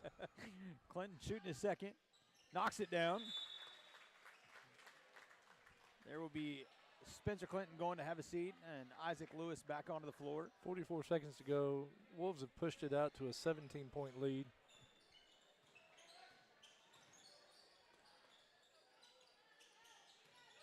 Lexington driving around. Oh. They're going to call a blocking foul. It looked like he twisted his ankle. I hope he's okay. Yeah, he gets back up pretty quickly, so I think that's a good thing. Yeah, that looked painful. Carter, Spencer, I think, sat down for a total of 15 seconds. If that. And he will have to come back into the game, and Carter will probably have to go have a seat. But, a big part of this right now, Chad, is the fact that Falconberry left this game with 7 minutes to go in this quarter and has yet to come back into the game. Not because of injury or anything, other than the fact he got himself into foul trouble. Right. And just unable to set him back into this moment. I would imagine we'll see him back in the fourth quarter.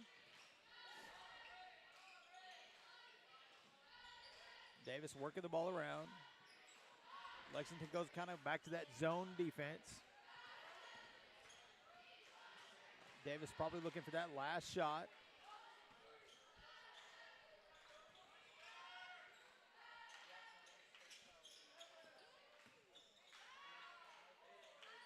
Isaac for the three, misses, put back. Tried to kind of get the putback or the foul or something. Couldn't get either one of them. No.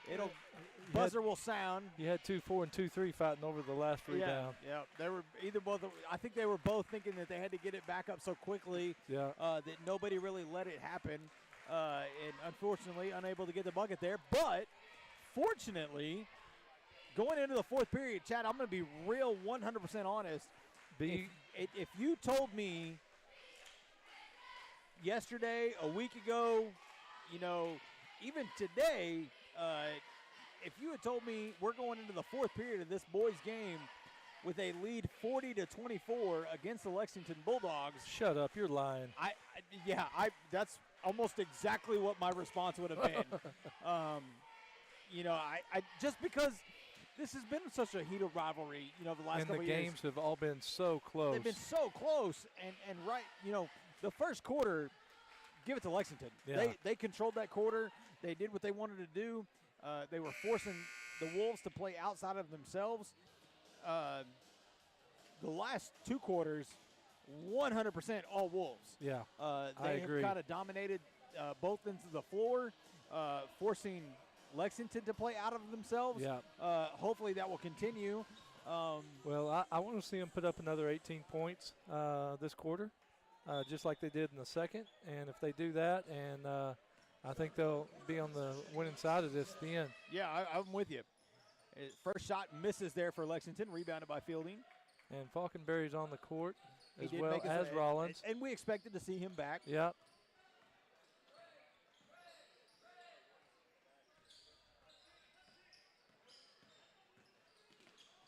Spencer Clinton from beyond the arc. Misses. Rebounded by Fielding. Can't quite get it to fall. Gets his own rebound. Puts it back up. And then they're going to call a foul on him. And you know that's where I think one of those things you got to be smart there. Yeah. He got. I'm saying what I think he did. He missed the first one. Got his rebound. Missed that one. Then the frustration kind of sets in, and he gets frustrated and tries to go after that ball pretty forcefully, and gets the foul. Going to be jump ball there. Going to be Davis Wolf ball.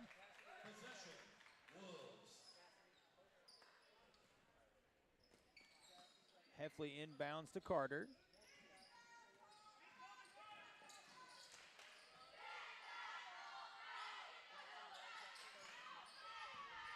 Oh, Heffley. I was going to say, we had a couple of guys down there low. Oh, my goodness. I don't know how they called that a charge, but Falconberry is good at drawing them. Carter with his 4th foul. So with 7 minutes to go, he will have to go have a seat, and Griffin will have to come into the game.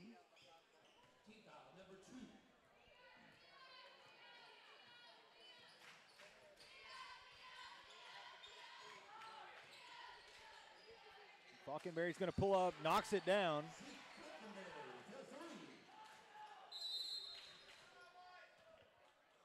Blackwell going to call a timeout, 30-second timeout.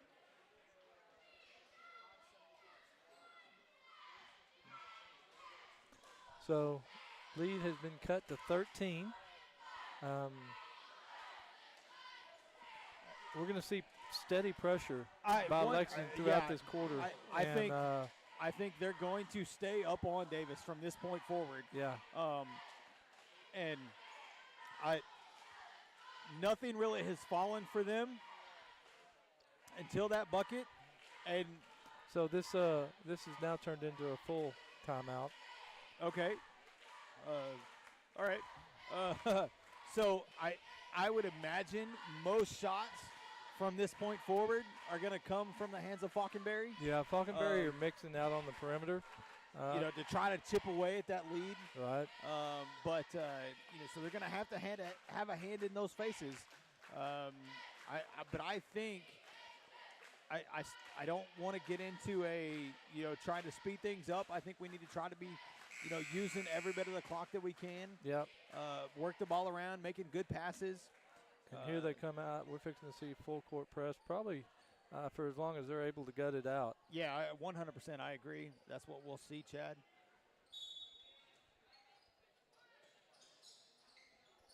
Inbound the ball to real close to a walk there.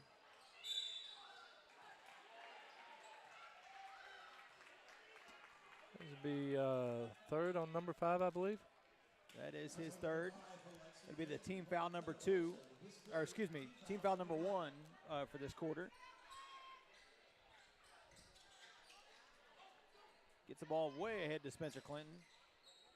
He holds up there, gives to Heffley. Heffley's going to bring it across half court.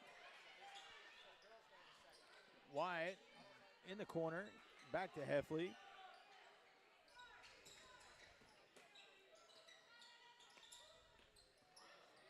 Spencer loses it, but able to regain control.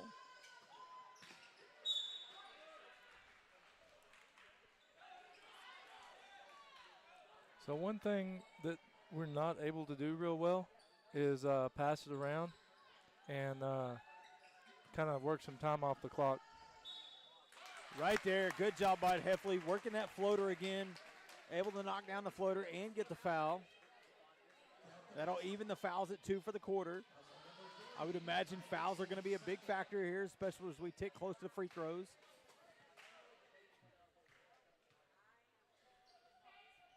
Heffley knocks down the free throw. Puts it back to a 16-point lead.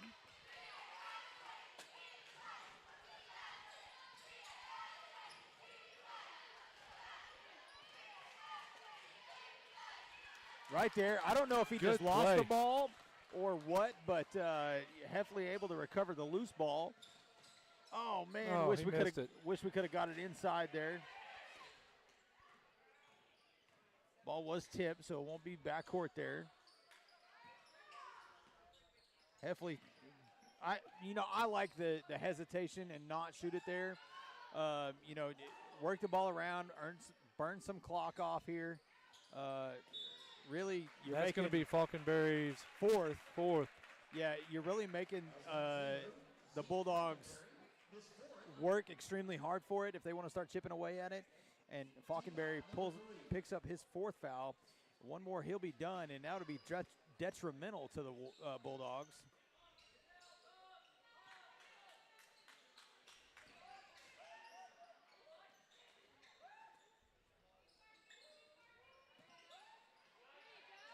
Good looking pass, good looking foul, finish there by Tyson Moss to get the bucket.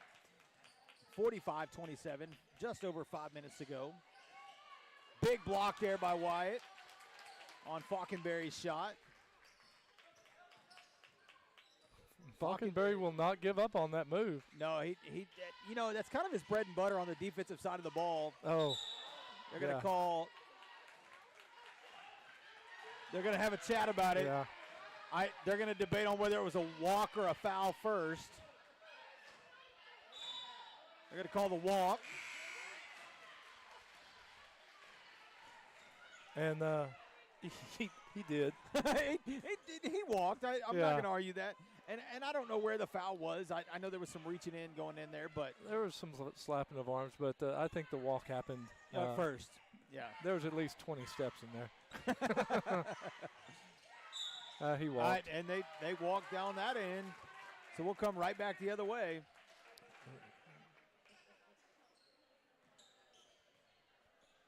And I didn't even realize it, Chad, but Falconberry has already sat back down. Wow. With his 4th foul.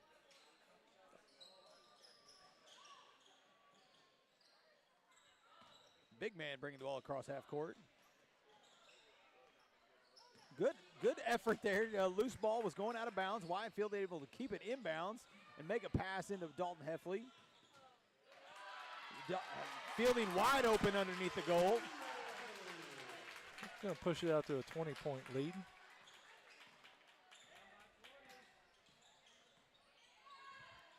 .420 to go in the game.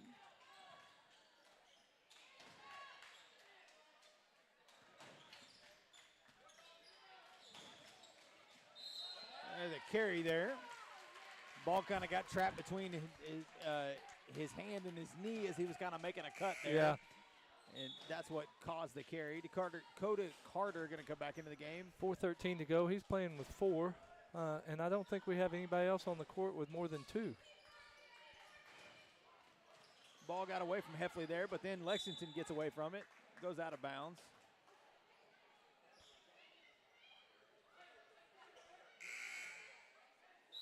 Falconberry's going to come back in, and Ty Mixon's going to come back in. They've both been sitting. So Derek King's going to go sit, and they got to get one more off the court. It looks like Rollins is going to go off the court as well. So it looks to me like Lexington has put in their 3-point shooters across the board. Yep. I would imagine that's what we'll see from this point forward from them. Going to have to get the ball across half court, and they do. Ball almost gets out of bounds, but can't quite get that one to fall. I like the you try to go up for the layup, and Falconberry was forced to, kind of not attempt to block it. No, and he's got 4. I'll tell you what, the other night, I think it was the very first game we played in the Warner tournament, we had a young man on the opposing team had 4 fouls the entire 4th quarter. We never once went at him, dribbled at him, went in the paint at him. We've got to do that and get Falconberry out of the game. Missed three-pointer there by Mixon. Rebounded by Griffin. They're going to bring it across half court. Heffley misses the layup. That's going to be Davis ball. Yeah.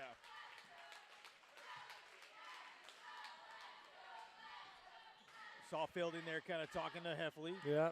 Hey, keep it up. I like it. Attack the rim. Gonna have to inbound the ball. Inbounds to Carter.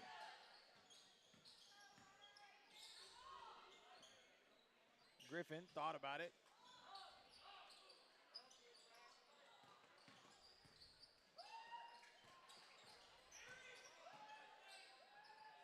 Again, Nice inside, pass.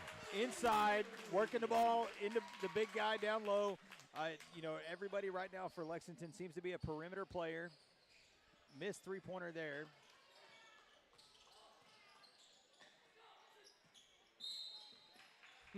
Be a foul there.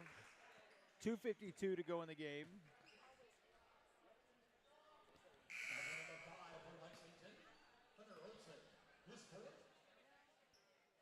Logan Gibson going to come in, and Isaac Lewis coming in. Our two big men that have been so dominant tonight, Fielding and Clinton, going to take a break. They're going to take a breather. Up 49-27. What? 49-27. Holy cow. Yeah, wow. And Heffley says we're not done. Heffley says we're not done. He puts them up 52-27 with that three-pointer.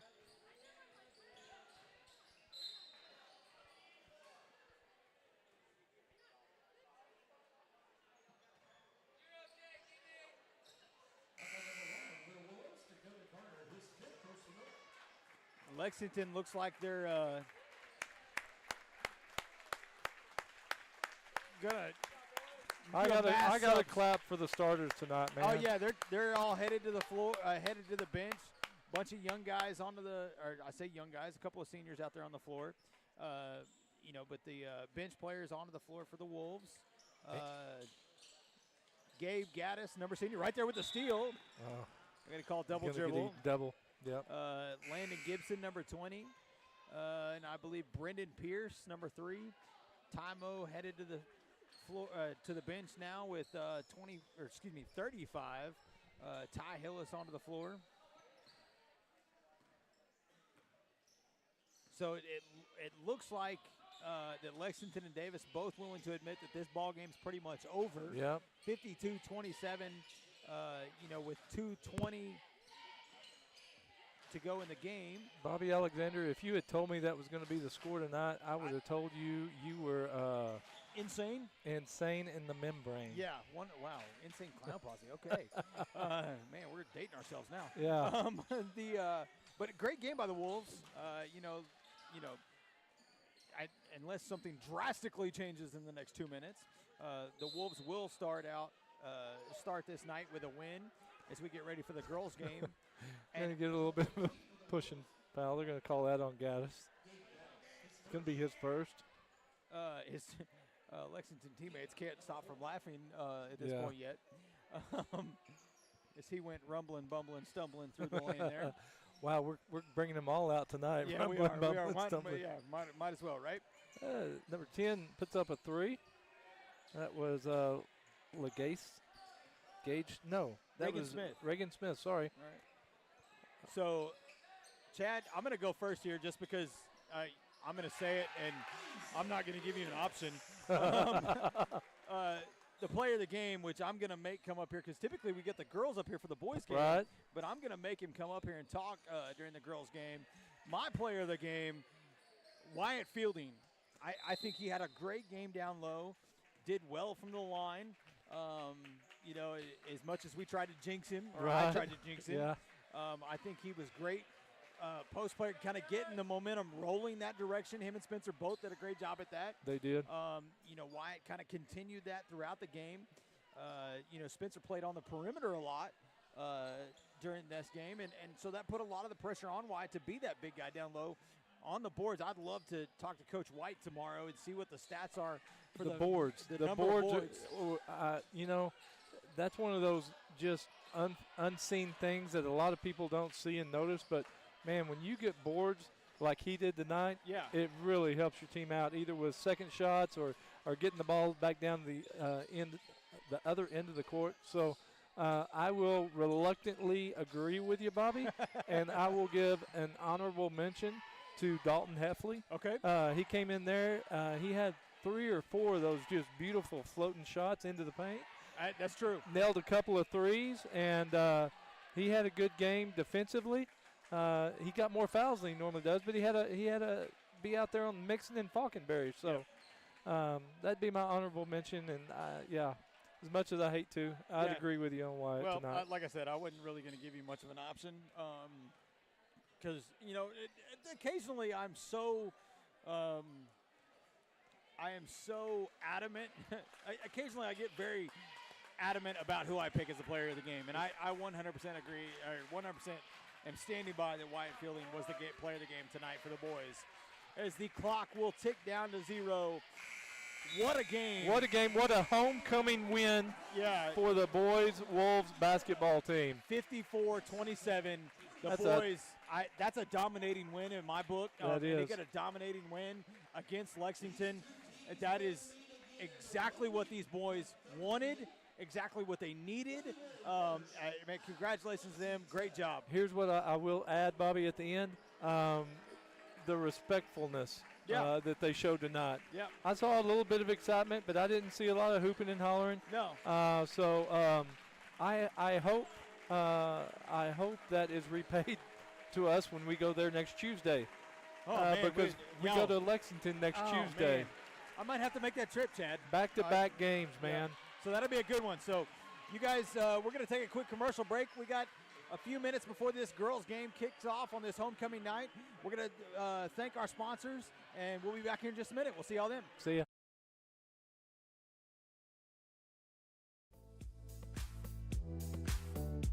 The Outlook Curio and the 77 Zips support the Wolves. You can find special gifts in the Curio Shop, or ride the zip line 717 feet up and 727 feet back down, above the 77-foot Turner Falls. And it's just off Highway 77 in about 77 seconds. Joyce and Brother Gary back the pack.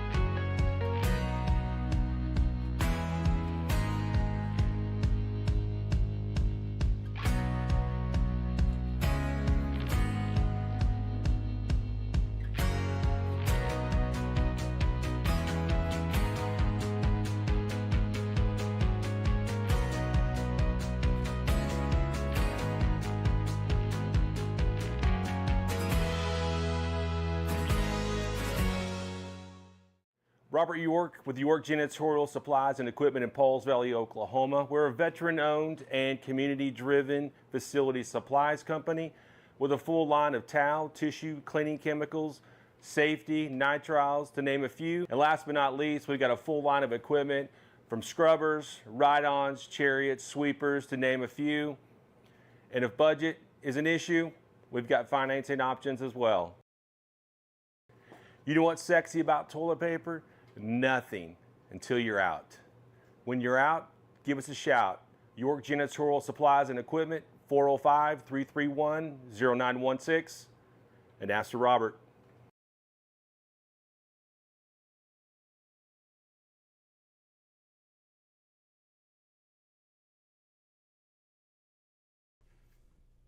Sooner Pharmacy provides a variety of healthcare services.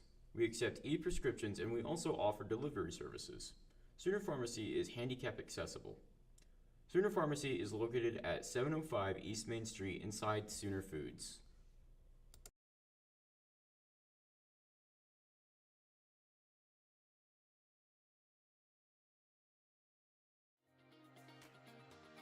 Physical Therapy Central offers the best physical therapy care, with 2 board-certified orthopedic specialists and 1 therapist who is a certified concussion and vestibular specialist. PT Central's friendly staff promises you a safe and inviting atmosphere while they work with you to get you back on your feet. Regardless of the injury, PT Central will have you back to moving again and feeling better than ever. Physical Therapy Central, serving Davis since 2011. Let us get you back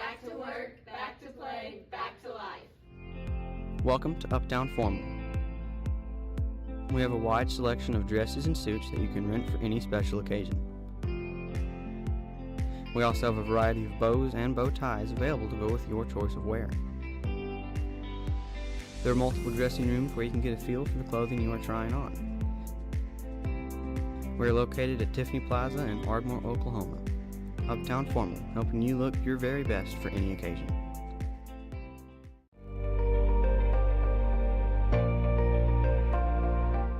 Here at Hilltop Animal Health Center, our doors are always open for your animals. From your friendly pets to your large livestock, we are always happy to help. For more information, give us a call at 580-622-4088 or stop by and visit us at 5115 State Highway 7 in between Davis and Sulphur.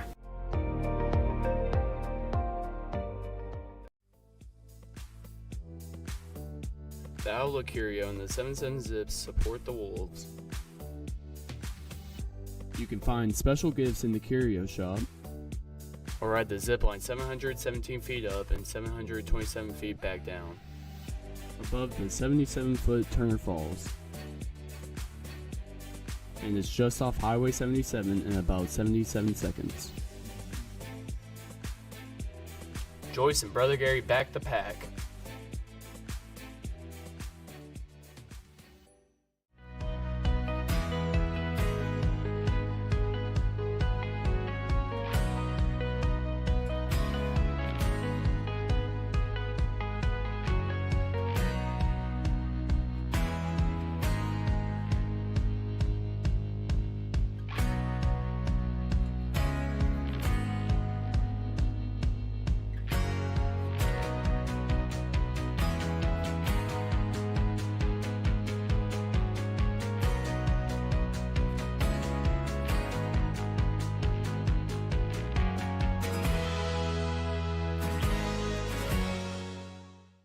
Robert York with York Janitorial Supplies and Equipment in Pauls Valley, Oklahoma. We're a veteran-owned and community-driven facility supplies company with a full line of towel, tissue, cleaning chemicals, safety, nitriles, to name a few. And last but not least, we've got a full line of equipment from scrubbers, ride-ons, chariots, sweepers, to name a few.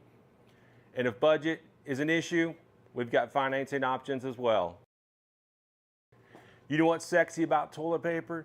Nothing until you're out. When you're out, give us a shout. York Janitorial Supplies and Equipment, 405-331-0916, and ask for Robert.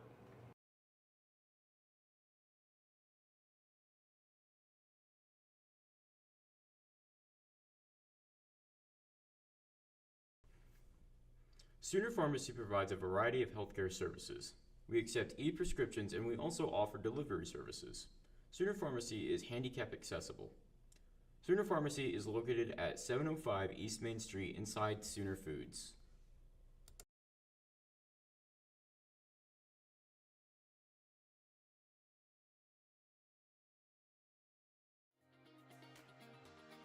Physical Therapy Central offers the best physical therapy care, with 2 board-certified orthopedic specialists and 1 therapist who is a certified concussion and vestibular specialist.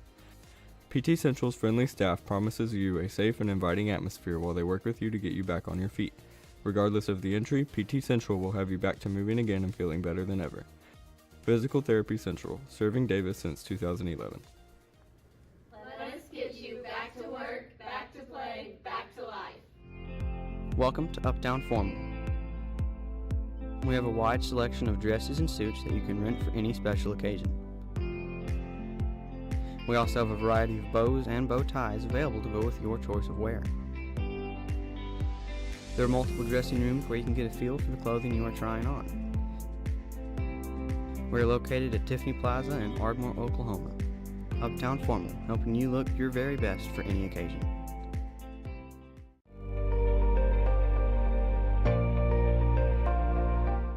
Here at Hilltop Animal Health Center, our doors are always open for your animals.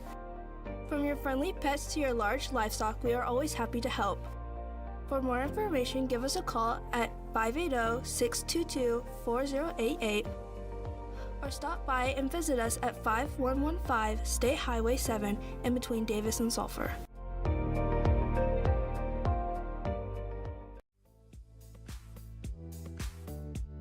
Lola Curio and the 77 Zips support the Wolves. You can find special gifts in the Curio Shop. Or ride the zip line 717 feet up and 727 feet back down. Above the 77-foot Turner Falls. And it's just off Highway 77 in about 77 seconds. Joyce and Brother Gary back the pack.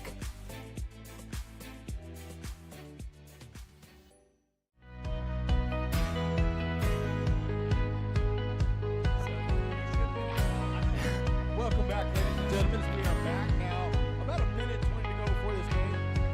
But I made sure we made it happen.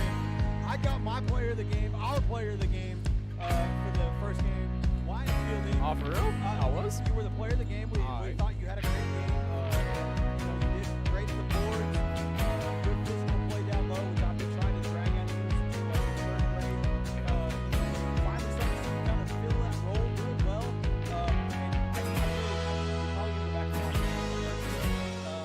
Because Robert York with York Janitorial Supplies and Equipment in Pauls Valley, Oklahoma. We're a veteran-owned and community-driven facility supplies company. And then you missed one. But man, how about it? You guys wanted to win tonight, right? I mean, yeah, for sure. But to get a dominating win over Lexington like that, Yeah. how good is that? It's amazing.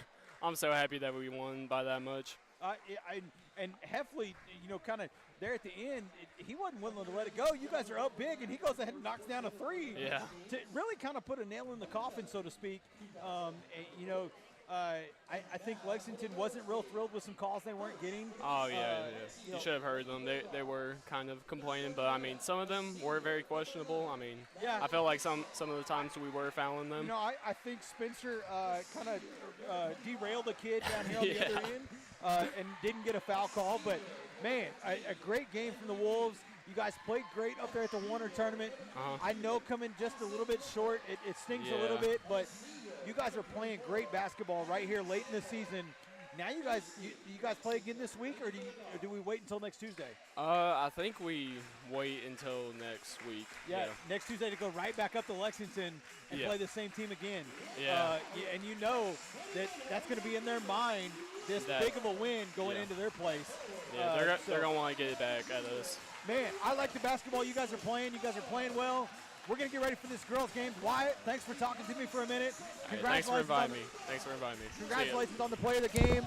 We're going to get ready for this girls' game.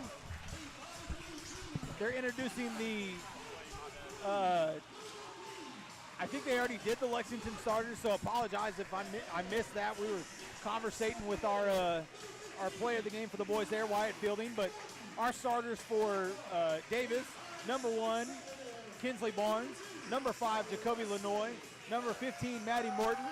Number 22, Presley Hunt. And number... Cameron Martin.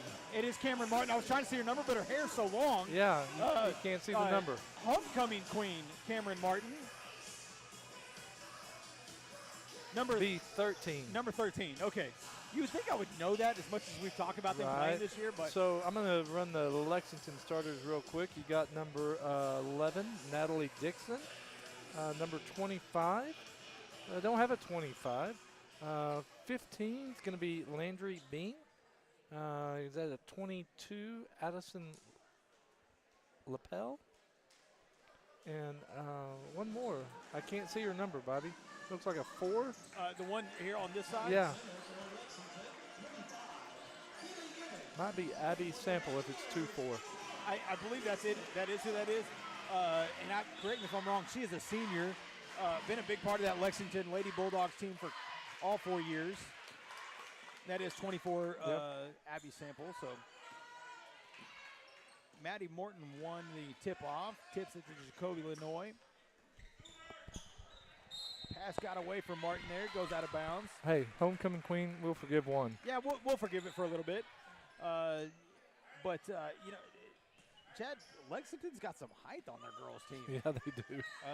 I don't remember them having this much height before, but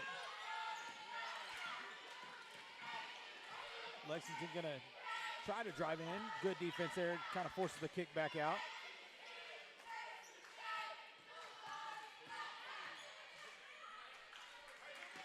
again, Davis not really giving anything inside. So I found number 25 for Lexington. I believe that is Kylie Givens. Okay. Nice drive to the bucket. If she does get inside, gets a layup off the glass.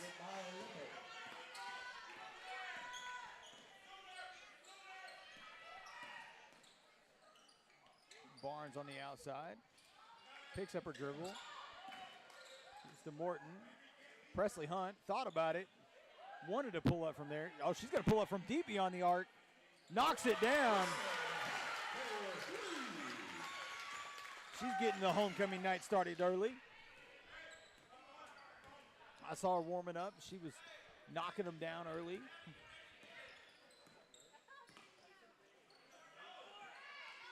Lexington pulls up from the baseline, knocks it down.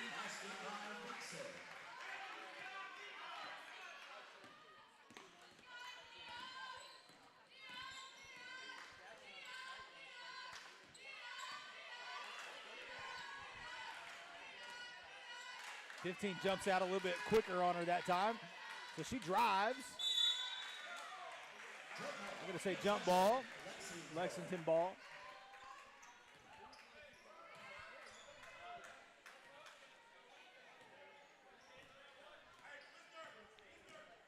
Lady Wolves going to stay in this man defense.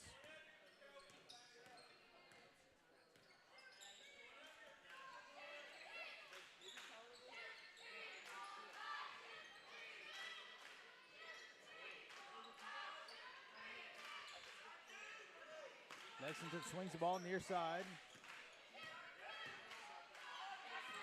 Trying to get something inside. She able to get there, but can't quite get it to fall. That was a good pass.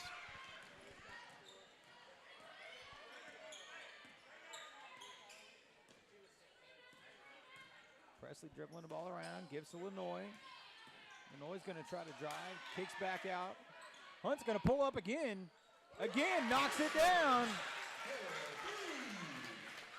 Presley feeling it right now. Martin with a tight defense. Yeah, kind of forced a loose ball there, but Lexington able to get it back. Lexington calls Lexington. timeout. Right there, just like that, you know, the first possession was a little bit off kilter for the Wolves. Yeah. Lady Wolves, excuse me. But since then, the Wolves playing what they want to do, getting open looks. Presley Hunt knocking down threes, and the Lady Bulldogs kind of seem out of sync. Which Yeah, is they do.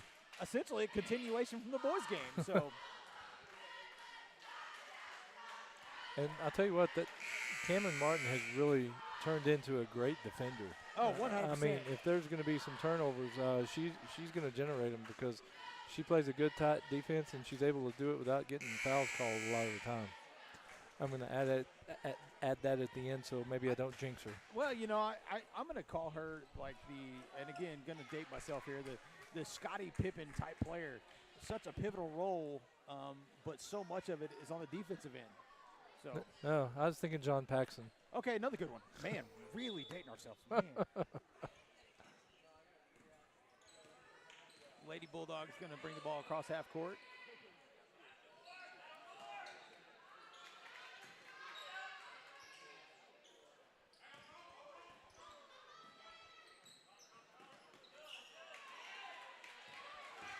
Lost the handle driving in and then knocks it out of Jacoby's hand going the other way. Going to be Lady Wolf ball.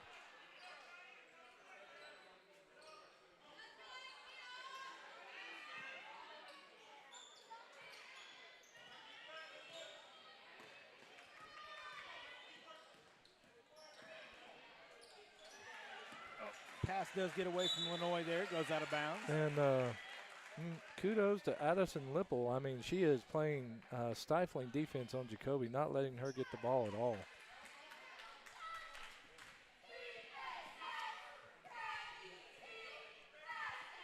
Man, I think he stood up from the front row down there and was in our way. Talking about Wyatt Fielding sitting in front of us. Oh, Maddie. That was definitely a foul. You know, I'm going to chalk that up as one of those fouls like, you're going to get it called. Right. But you make them rethink ever doing it again. So that was a Detroit Piston type foul. Yeah, golly, here we go again. But I like that style of play. You know, you make them earn it. Yeah, you do. You know, you don't give them anything lightly. And right there, Maddie Morton showing why you don't necessarily want to bring the ball inside the paint against these Lady Wolves. She does make both the free throws, ties the game up at 6.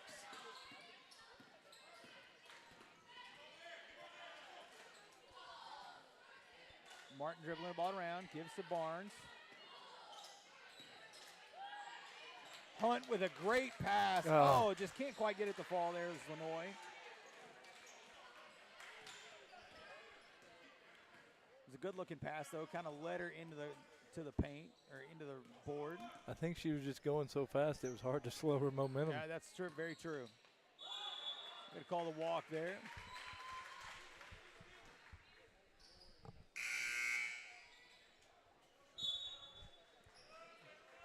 Number 11, Addison Danker, and number 10, Shelby Courtney onto the floor. Maddie Morton and Cameron Martin going to go have a seat.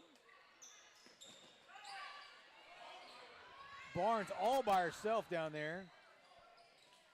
Can't quite get it to fall. Does get her own rebound, throws it back up. It's going to be Lexington ball. I think the pass was a little, it wasn't leading her into the end zone, so to speak. Right. She had to hold up and come back to it a little bit. Well, and she was far enough ahead of everybody. She had the time to stop and pause. Yeah. Almost like a back shoulder throw. Wow. I'm full of them tonight, Bobby. We are. It's getting close to that Super Bowl, so our minds football related right now.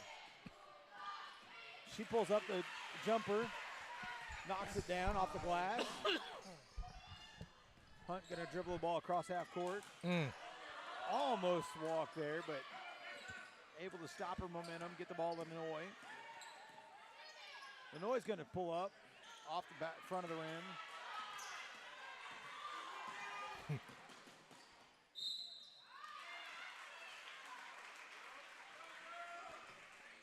Barnes, eyes in the back of her head, able to foul behind her somehow.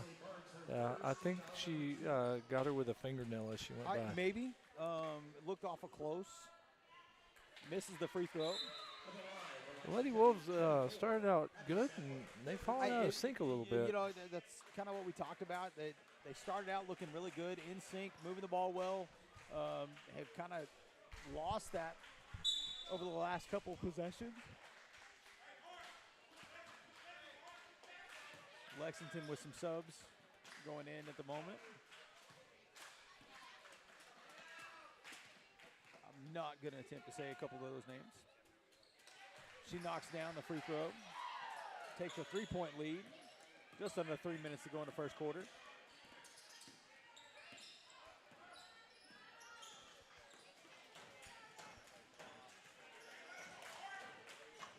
Barnes with the ball on the outside. Swings to Lenoy. Really kind of letting them play there. Barnes showing the skills with the ball. Can't quite get the layup to fall, though.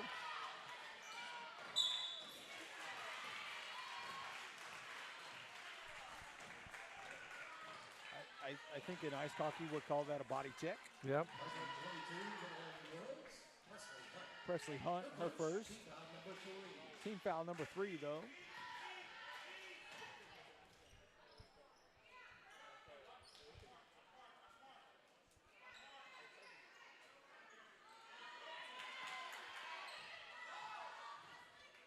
Do get the ball inbounded.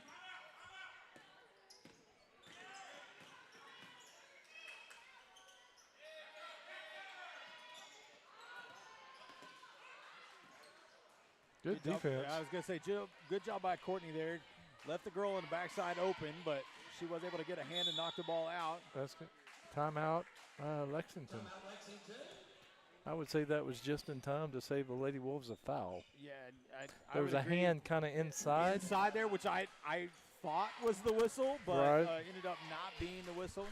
It was a timeout by Lexington, the Lady Bulldogs. Shout out to the wrestling team, who's actually in Lexington at the moment. Okay. For their duel tonight. And I hear we had a good showing with our weightlifting team today. Powerlifting team was in Little Lax, I believe. Yeah. Competing today. Couple of first places, some seconds, just all around a good outing for those young men. And I believe there were a couple of girls. yeah, young ladies too. Yeah, so I'm sorry for the pause. I couldn't get it out. I'm with you.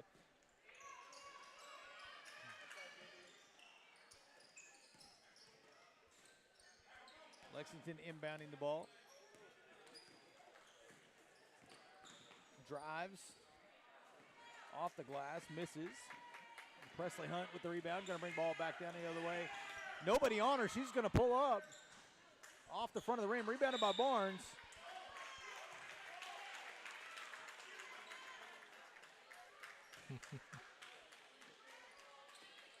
That'll send her to the line. Shoot 2. Fouls on number 24. Her first foul. The first team foul for the Lady Bulldogs of the game. Barnes misses the first. Cameron Martin going to come in for Jacoba Lenoy. Maddie Morton, player in waiting over there. Looks like she's going to be subbing in for the shooter.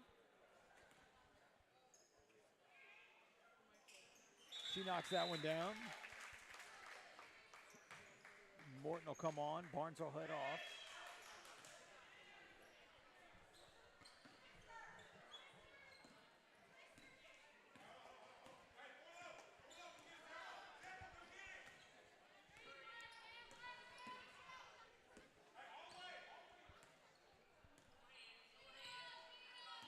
Lexington putting 4 people on the baseline, trying to get some space for the shooter.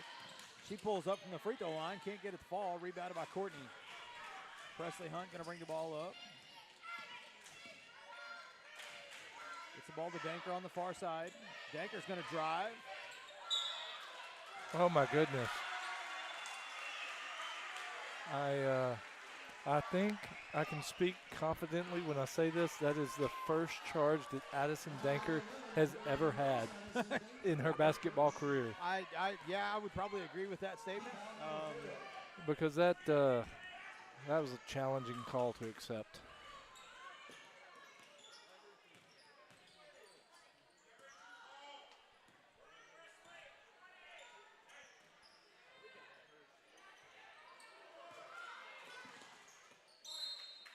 Ball's going to go off of Lexington, out of bounds. So it'll be Lady Wolves ball.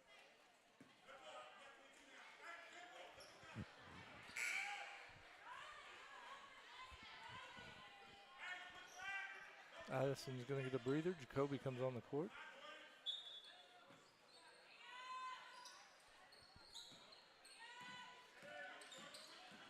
Presley going to take the ball. Basically almost goes coast to coast.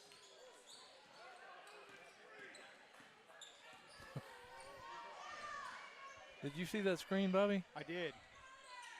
I do not believe it was moving. No? Although we both heard that from across the way. Hunt thought about pulling up there. Finds Maddie Morton. Bucket off the glass. Ties the ball game up at 9. 15 seconds to go in this quarter. Loose ball picked up by Morton. They got 10 seconds. Lenoy's going to push the ball. Tries to get a layup. Can't quite get it to fall. 3 seconds. And Lexington will get the buzzer beater layup. Makes the score 11-9 going into the second quarter. You know, kind of a back and forth game. It seems like the Lady Wolves play really well for a couple of minutes, and then they kind of get out of sync for a couple of minutes, and then they resync up for another few minutes. So a little bit of a back and forth. Well, and same could be said of the Lady Bulldogs. I mean, they're not being, neither team's being consistent right now, and they're both playing good, hard defense. So it's kind of hard to get any clear open shot after Presley hit those first 2-3 3-pointers to start the game. But anyway, I think we're in for a good, tightly contested game. Yeah, I think so. It's shown that thus far through this first quarter. Fairly low-scoring affair, 11-9, but I would expect the Lady Wolves to figure it out. I know Coach Brown's probably, over in their ear a while ago. You want to see the girls play well. With the boys' big win tonight, again, played well at Warner. Girls played well at Warner. I think all this now, because basketball's a little bit different than your other sports with the way playoffs work and everything. You have to kind of make your statement to be able to be selected to host a district. And the Wolves and Lady Wolves right now have the opportunity to do that, and I think they've done it so far. Yep. Gives the ball right there. We've seen him run that play a lot there. Yep. Kind of get that 4 across the free throw line and look for the a lot of success with it. Oh, that was a good trap. Forced her to go back, and nice shot by Jacoby. And just like that, 13-11, Lady Wolves jump out in front. The press is really helping them.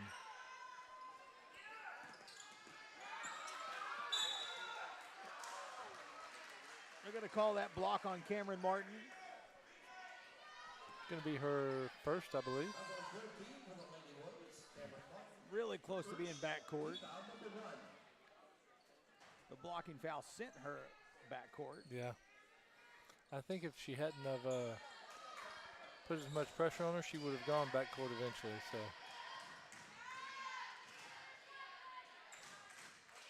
Lexington trying to work the ball around. Lady Wolves doing good with their defense right now, not really giving anything open.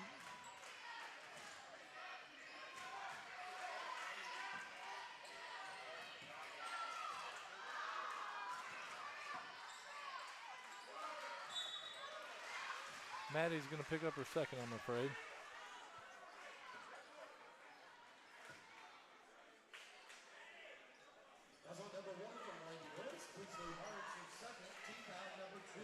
Oh, goodness. I think they got that on the wrong one. Yeah.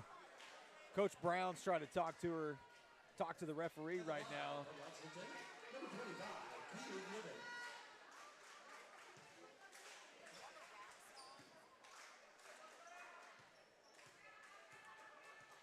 Man, Kinsley, that's her reputation preceding her is what I'm going to go with. I would agree with that because she was not the one who came down with the hand on that one.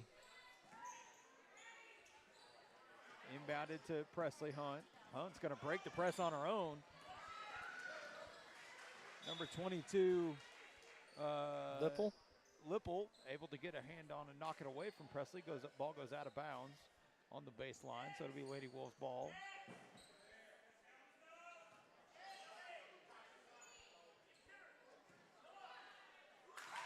Good block there by Lexington.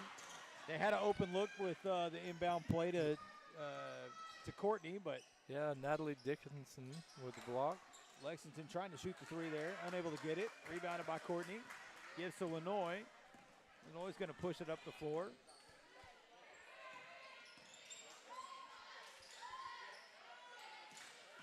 Good fake by Jacoby. And Natalie. Lexington changing up their defense a little bit. They're still kind of running the man-type defense, but as a lot of teams here recently have done, they're putting somebody that is – they want to know what Presley Hunt ate for breakfast yesterday. Yeah. And again, to date ourselves, if you don't understand that reference, they want her so close to her that they can smell what she ate yesterday. So, and with her already making the threes, yeah, I think that's the right thing if you're Lexington. It's going to be a block on Courtney.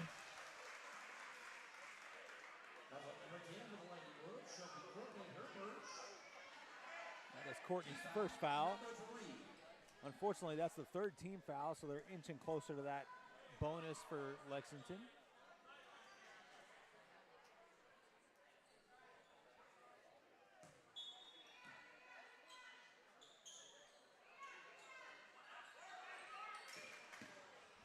Yeah, she didn't know where that ball was going on the inbound, so it ends up in Lenoy's hands.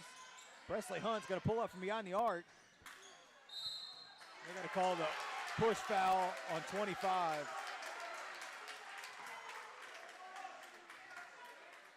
Foul 25 for Lexington. Keely Gibbons, her first. Be the second team foul for Lexington. Foul number 2.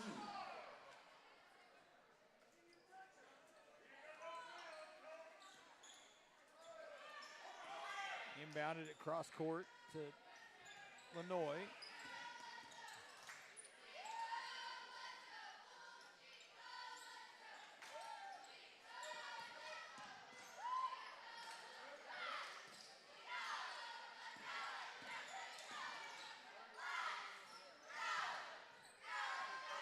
Lady Wolves kind of trying to work their way around using the screens. Oh, good move by Shelby. Good move by Shelby Courtney. Kind of saw her defender falling asleep a little bit there. Made a cut back to the basket. Jacoby having the court sight to see it and make the good pass.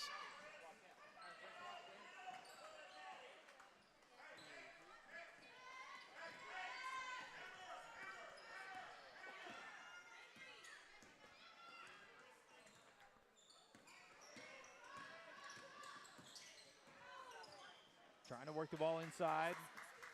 Defended there by Presley Hunt. I don't know how that ball wasn't out of bounds, but Lexington able to keep it in. But Lexington again trying to go underneath.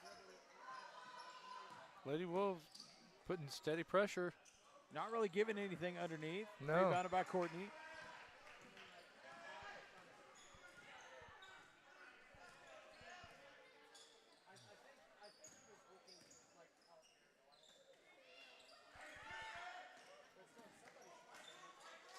Lady Wolves really like the kind of, it's not really a pick and roll type thing, but they like to set those screens and try to find that cutter to get inside, but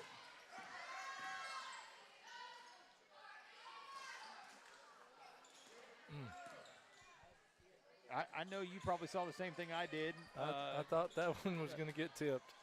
Well, I thought Maddie Morton was underneath the goal pretty open. I would like to see the ball try to get down through there, but unfortunately we missed that one.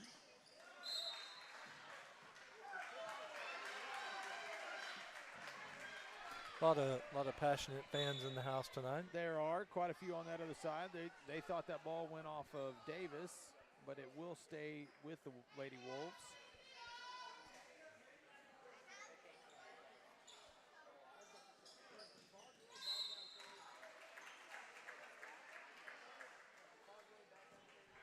Shout out to the 75 people we got watching with us tonight.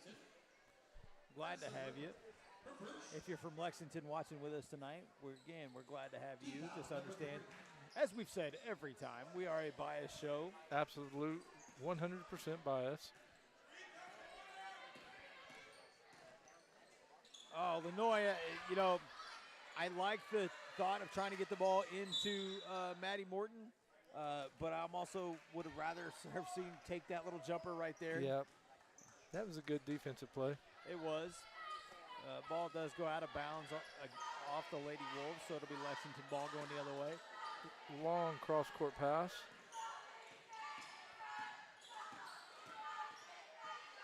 Big block by Maddie. I don't think Maddie even saw where the ball went. Rebounded by Courtney. Or loose ball picked up by Courtney, I guess I should say. Lenoy dribbling the ball around, looking for somewhere to go with the ball, gives to Morton. Oh, kind of clear the lane for Morton. Morton tries to go up, gets the ball blocked by, I believe, Kylie Givens, if we figured that out right. Yeah, again, this is a it's a few weeks old. Yeah. So, oh, good. Oh, shot can't quite go in there. Rebounded by Courtney. Can't get the putback either. Lexington brings the ball down the floor. Ball gets knocked around on the floor.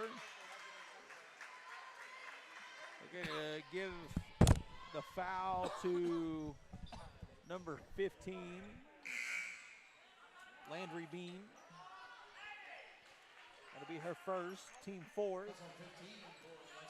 So real quickly, Lexington picks up 4 straight fouls, kind of evens the playing field a little bit. Score still 16-12, 2:40 to go in the second quarter. Lenoy trying to go for there. Big block there. Good block by Kylie Gibbons. Yep.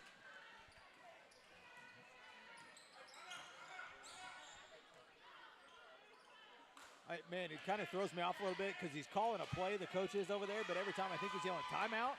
You and me both. And then I'm thrown off a little bit because they don't give him a timeout. Lexington working the ball around.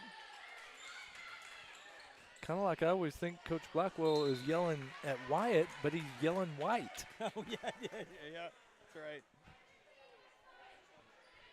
Ball does go out of bounds off of Lexington, so it'll go back to the Lady Wolves.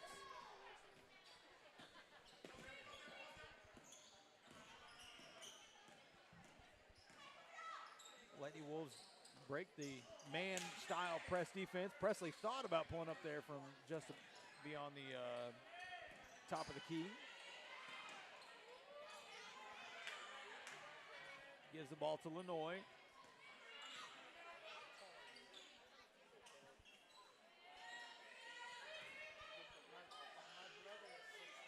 Knocks it down.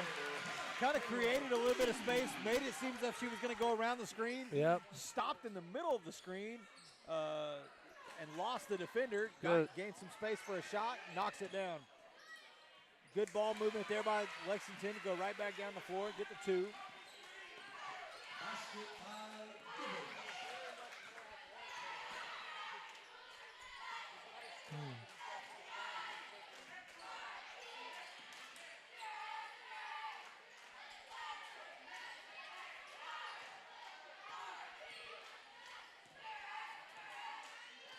Barnes over there waiting to come back in.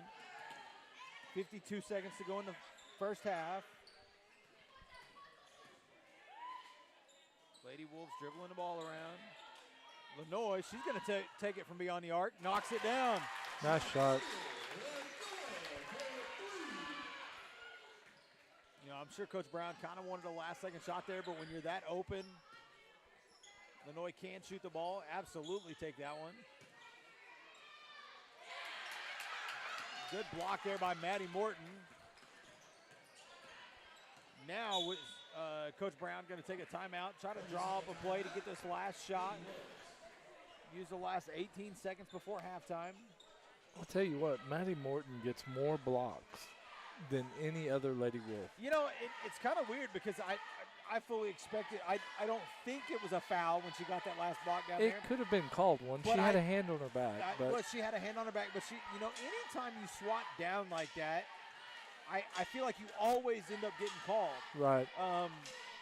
And she does have a tendency to do that just because she's so much taller than everybody else. Well, she has to reach down. Yeah, so, but she did not get the call there. And yes, I 100% agree that Maddie Morton, I would love to know her. We talked about the stats for the boys game. I would love to know Maddie Morton's blocks on the season. I know one of the games not too long ago, I counted 5 in one night that she had. She just defensively does a good job. Okay, we lost our scoreboard there for a second. It's back now. Great job by Shane Moss down there.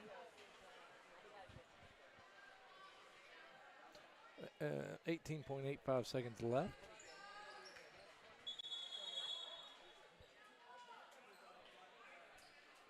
I don't know what we're waiting on. I can't see the other side, but it looked like they were waiting on maybe it to come back up, but it did finally come back up. Inbound to Lenoy.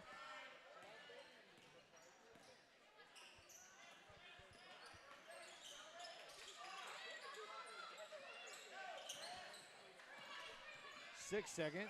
Gonna have to do something quick. Take it, Maddie. Morton! Wow. Coach Brown, I think, telling the girl, like, hey, that's not what I had drawn up.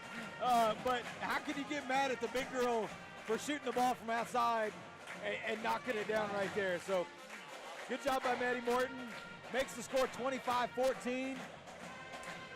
We're going to go into halftime with an 11-point lead for the Lady Wolves. With that being said, we're going to take a quick timeout. Thank our sponsors. We couldn't do any of this without you. We'll be back for the second half here in just a little bit. See ya.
With a full line of towel, tissue, cleaning chemicals, safety, nitriles, to name a few. And last but not least, we've got a full line of equipment from scrubbers, ride-ons, chariots, sweepers, to name a few. And if budget is an issue, we've got financing options as well. You know what's sexy about toilet paper? Nothing until you're out. When you're out, give us a shout. York Janitorial Supplies and Equipment, 405-331-0916, and ask for Robert.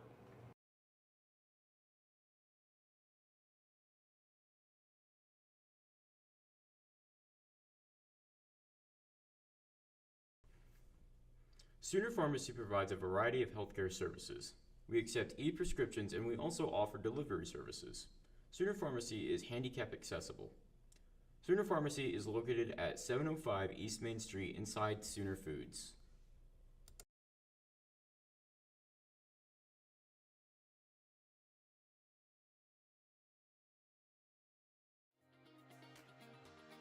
Physical Therapy Central offers the best physical therapy care, with 2 board-certified orthopedic specialists and 1 therapist who is a certified concussion and vestibular specialist. PT Central's friendly staff promises you a safe and inviting atmosphere while they work with you to get you back on your feet. Regardless of the injury, PT Central will have you back to moving again and feeling better than ever. Physical Therapy Central, serving Davis since 2011. Let us get you back to work, back to play, back to life. Welcome to Uptown Formal.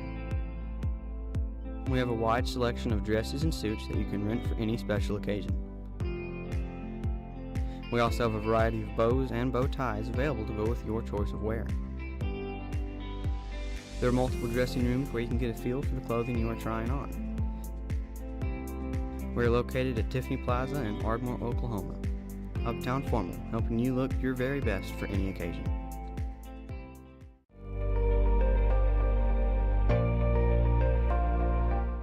Here at Hilltop Animal Health Center, our doors are always open for your animals. From your friendly pets to your large livestock, we are always happy to help. For more information, give us a call at 580-622-4088 or stop by and visit us at 5115 State Highway 7 in between Davis and Sulphur.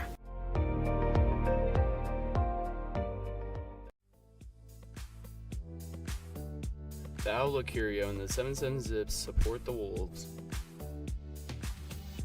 You can find special gifts in the Curio Shop, or ride the zipline 717 feet up and 727 feet back down, above the 77-foot Turner Falls. And it's just off Highway 77 in about 77 seconds. Joyce and Brother Gary back the pack.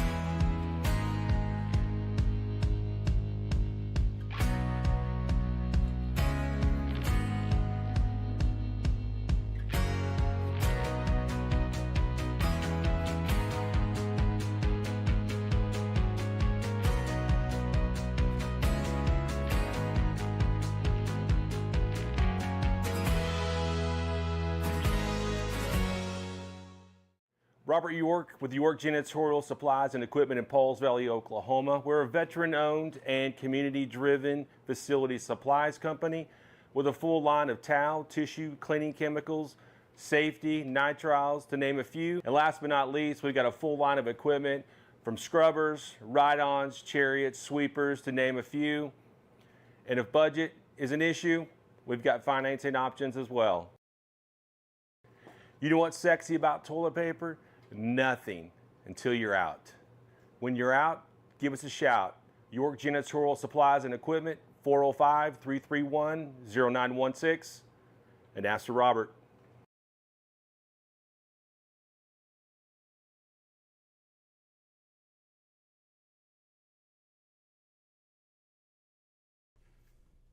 Sooner Pharmacy provides a variety of healthcare services. We accept e-prescriptions and we also offer delivery services. Sooner Pharmacy is handicap accessible. Sooner Pharmacy is located at 705 East Main Street inside Sooner Foods.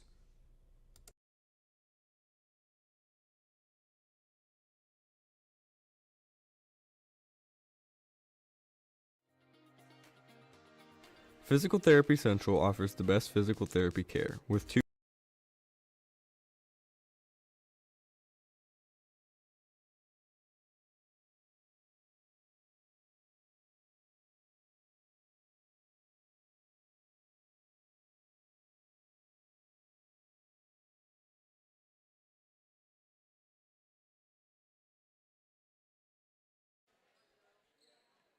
Welcome back, ladies and gentlemen, as we get ready for the second half of this Lady Wolves ball game. As tonight was homecoming, so a little unorthodox. Ladies playing second. Lexington going to start with the ball, trying to inbound the ball. Getting awful close to the 5. Tries to kind of lob it over. Does get it to her teammate there in the corner. They're going to dribble underneath, kick the ball out, try to move the ball around. Pulls up from 3. Off the back of the rim. Gets her rebound. They're going to call the foul there against number 13, Cameron Martin. That'll be her second.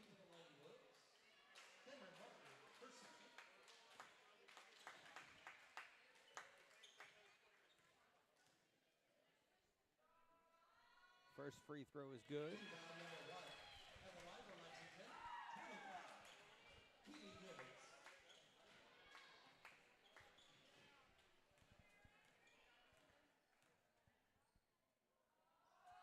Second free throw is good as well.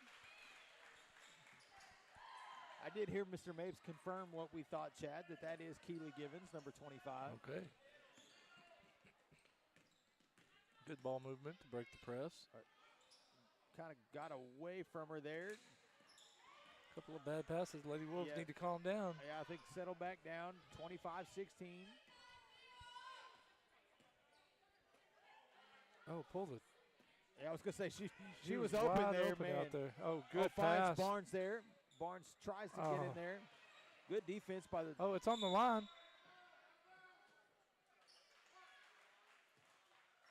What? I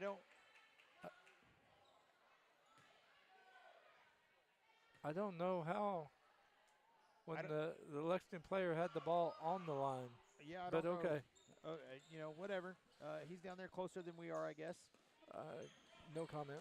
They're going to work the ball down the floor. Drives inside. Tapped. Goes out of bounds. I think Barnes got a hand on that one. Knocked it out of bounds. Going to stay Lexington ball.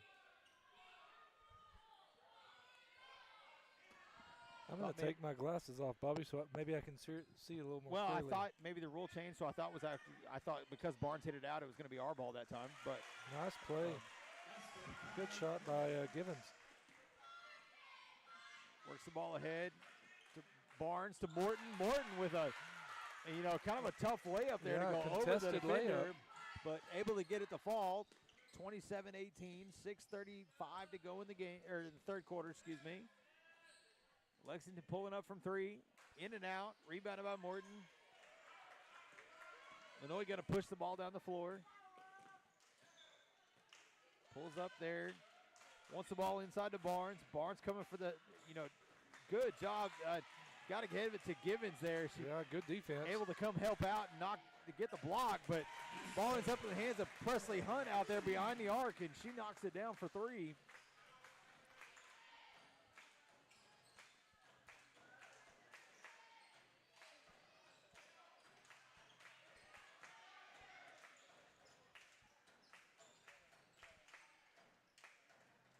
I think Barnes got her hand on that one. I'm going to say that's a block 3-point shot there. Way to close the gap there by Barnes. Lenoy. Martin's going to pull up from beyond the arc. Almost got that one just off the front of the rim. Barnes tried to sneakily get her hands on that one. Almost knocked it loose, but Lexington able to get the ball down the floor. It's going to be Jacoby. Going to be her second.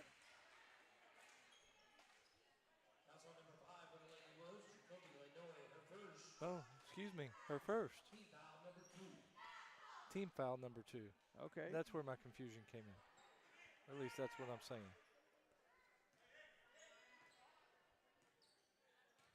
Lady Wolves working in that 2-3 defense.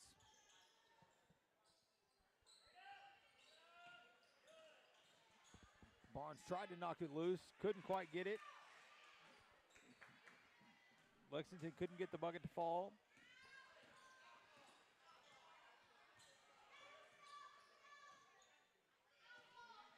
Lenoy gives the ball off to Hunt.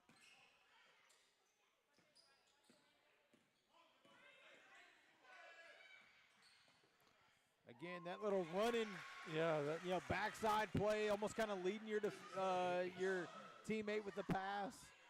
Sets it over their shoulder, able to get an easy layup off the glass. extends the lead 32-18. Lexington trying to get the ball inside. Martin got a hand on it, couldn't quite come up with it though. Lenoy gets a hand on it. 24 is going to pull up from a jumper, rebounded by Hunt.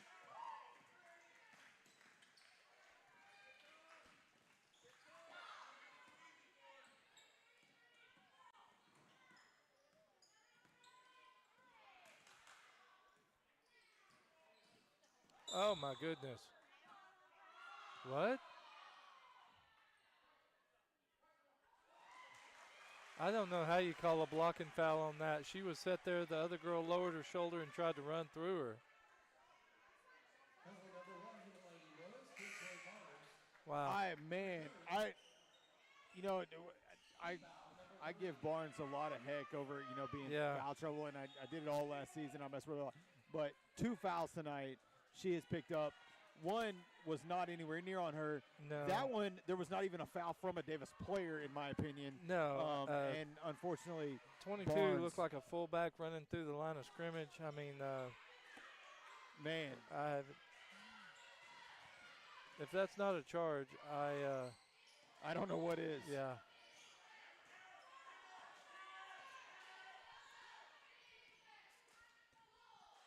Lexington trying to work the ball around.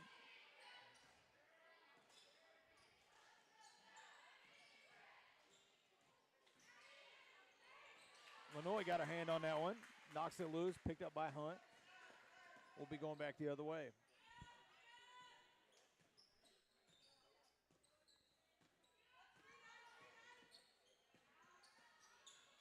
Hunt, good look. Right there to Maddie Morton. Barnes emphatically cheering for the and one. As she should.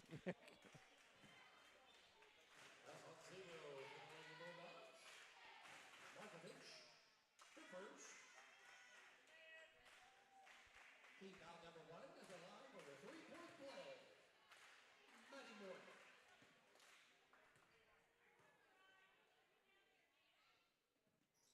Can't quite get that one to fall. Good hustle by Shelby, but good hustle there by Shelby. Courtney almost ended up with the rebound off the free throw there, but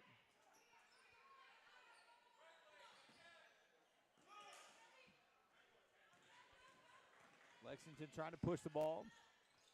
Misses the layup, rebounded by Lenoy. That was a late whistle. We were already going the other way. Oh, they're going to call a foul on Lexington there. Okay. I'm with you. I thought they were trying to call something on the shot. Right. Team foul number 2.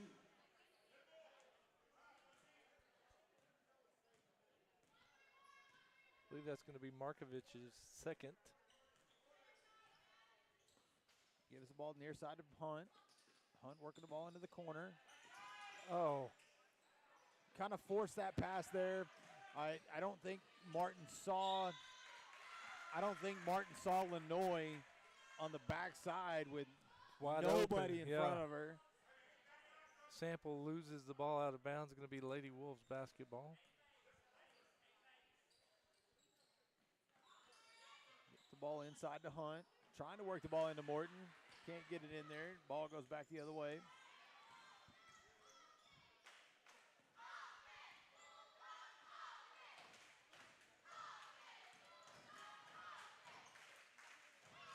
Rebounded by Hunt.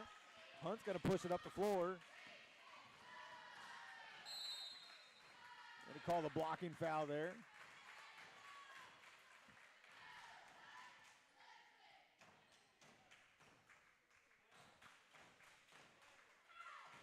Going to be foul on number 22, Lipple.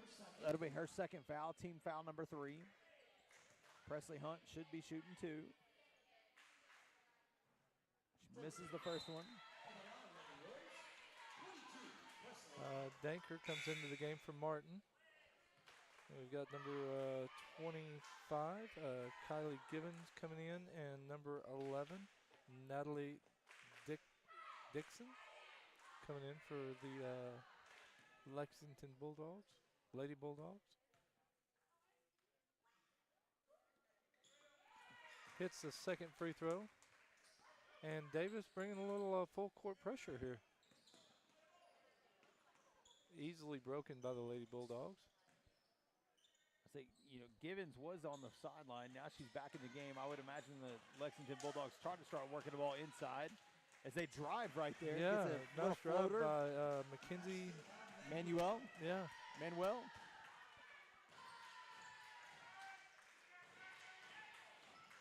Oh. Presley Hunt, she's going to pull up from there. Yes.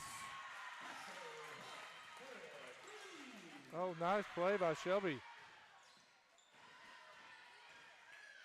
Lexington was able to get the ball back pretty quickly. She's going to pull up from beyond the arc, off the front of the rim, rebounded by Givens.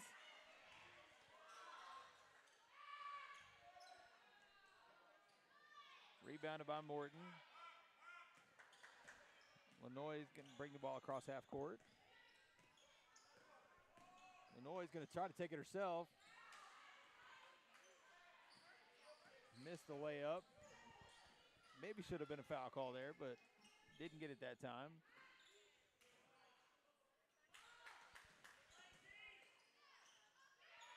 Ball's on the floor. Should end up being a jump ball there. That'll go back to the Lady Wolves.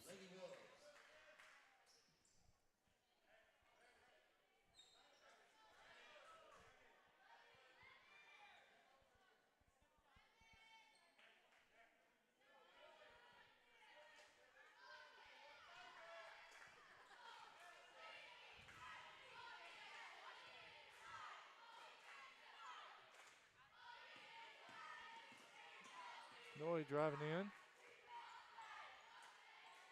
Ball gets kind of bounced around. Rebounded by Givens, though. 45 seconds to go in the third quarter. Good rebound by Hunt. Rebounded by Hunt. Going back the other way. She's going to push it up the court. Hands it off to Maddie. I think she thought Maddie was going to keep moving towards the rim. Right.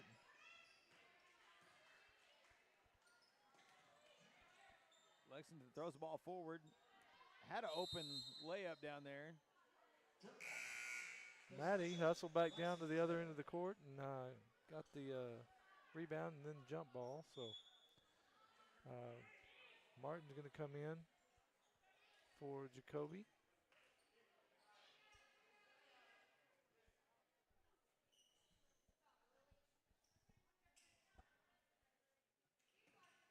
Inbounded the ball. Pulls up from beyond the arc. Maddie with another rebound. I'd be anxious to see the rebounds for her and Wyatt from tonight. Martin's going to pull up. I think it got deflected. I think it's going to be. Nope. They're going to say no one touched it. I think it had to be touched to be that short. Again, full court pressure and kept the Lady Bulldogs from getting a shot. So. And we'll enter the fourth quarter. Lady Wolves up 38-20. If this game kind of continues this pattern right here, Lady Wolves going to get out of here tonight with another, really boys and girls both going to get out with a dominating win over Lexington. Which is not normal. No, it's not. Chad, you probably know the schedule better than I do, just based off of you having a kid on the team. But I know we don't play the rest of this week. Then we go to Lexington on next Tuesday. Yep. And then after that, man, is districts already here? We're getting real close. I'm gonna pull it up because I know I've got it. So we go to Lexington, then we're at. Okay, so we got a few more games left. We got 1, 2, 3. We got 5 games left, counting next Tuesday. We're at Lexington on the 1st, at Colgate on the 2nd. So that'll be some tough back-to-back. And first game against Colgate this year, I believe. Okay. And then we are at home against Little Axe. And I got to tell you, Bobby Alexander, that is the game that I want to see the boys play the same way they played in the tournament. Yeah. Yeah. Because they went up to Little Axe. Yeah, and it was a bad night. Yeah, it was a bad night. Here's what I've had multiple conversations about that game. I think that was one the boys got ranked. It got in their head, and they had seen Little Axe play, and so they thought we're more overlooking the game itself as much as they were just looking at the ranking. And so I think that was a combination. It was the perfect storm. Well, and for them. have you ever seen a team that just played outside themselves, and it didn't matter where they threw the ball up from, it somehow found the bottom of the basket? So you are not the first person I've heard say that. It was that way that night. They could have chunked it from the other end of the court, and I think it'd gone in the basket. So a little bit of a tough schedule for them the last 5 games. 4 of them are away. Little Axe is home. Then we travel to Tishomingo, and then we travel to Dibble. Okay. And that Dibble game, that'll be a tough game because if you remember, they won the tournament here. Yes, they did. Both teams. Yes, they did. They swept the Arbuckle Winter Classic this year. So that'll be a big game for both the Lady Wolves and the Wolves traveling up there. But man, Jacoby almost got the and I one. really like our chances right now to host a district, which I think will be phenomenal. I've been around now for about 20 years. I don't remember Davis hosting a district. I'm not going to say it hasn't happened. If you're out there and you're listening and you know it happened, please let us know. I don't know. I'd like to know that. Yeah, so I think that would be a huge thing for the Wolves to host the district game here. District tournament game here. Jacoby misses the first one. And the second one, good.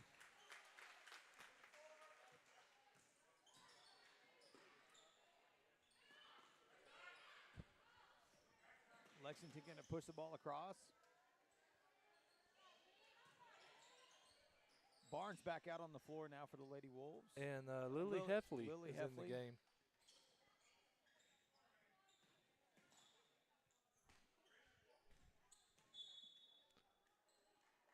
Oh. I think they're going to call a foul there on Lanoy. Nope, going to go on 2-1. Yeah, they're going to call it on Heffley. That's on 21 for the Lady Wolves.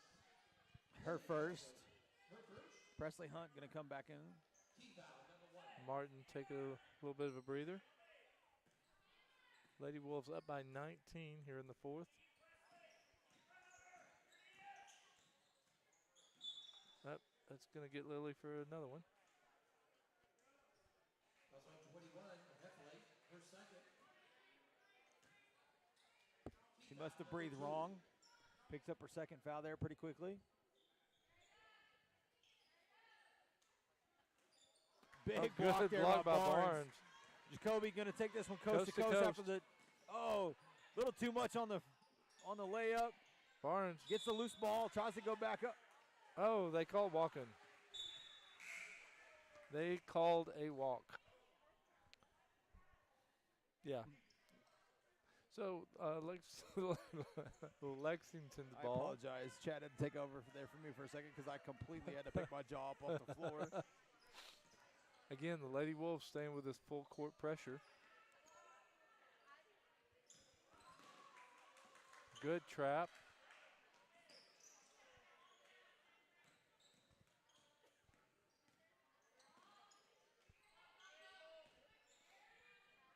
Lexington swinging the ball far side. They're going to call another foul there, I believe, on Barnes. That going to be her fourth? Fourth. And going to be timeout Lexington. So 6:06 to go here in the game. Lady Wolves up 39-20 over the Lady Bulldogs. She's got 4 fouls, 6 minutes to go in the game. Let her play. Let her play. Leave her in, see what happens. Leave her in because 2 of the fouls she doesn't deserve. One of those was definitely Maddie Morton. And I don't know how you call a blocking foul when you're there stationary, planted firmly, and somebody tries to run over you like a Mack truck. But that's the 2 calls that she got that were just like, wow. So yeah. I'm with you. She's got 2 of hers and 2 of somebody else's. Yeah, that's. I still am baffled by that last call. And then Kinsley can't get a shooting foul. So no, so that's the one I had to step in and kind of take over for you for a second. Yeah, all right, man. So I know you said something about the powerlifting team. Yes, I did mention them. So I just saw the post from them. We talked about it during the break a while ago. A couple of things. Cassidy Parsons got a first place for a total of 495 pounds. That's phenomenal. Nick Pruitt, Media's own Nick Pruitt, got a fourth in a total of 625 pounds. Jackson Wright first, a total of 800. Oh, Kinsley Barnes with the big block over the top, going to go coast to coast. She drew a foul. Yeah, she did. Jackson Wright, a total first in his weight class, total of 850 pounds. Fisher Smith second with a total of 1,085 pounds. And I'll wait till after the free throw to give this big weight on this last one. We need to have undivided attention for that one. She knocks down the first one. Jacob McClellan, first place with a total of 1,545 pounds. Say that again. How much? 1,545 pounds. Oh, my goodness. Today. He also had the highest squat of the day. Man. That kid's a monster, man. That is a monster. So congratulations to those ladies and gentlemen on their results today from the powerlifting meet.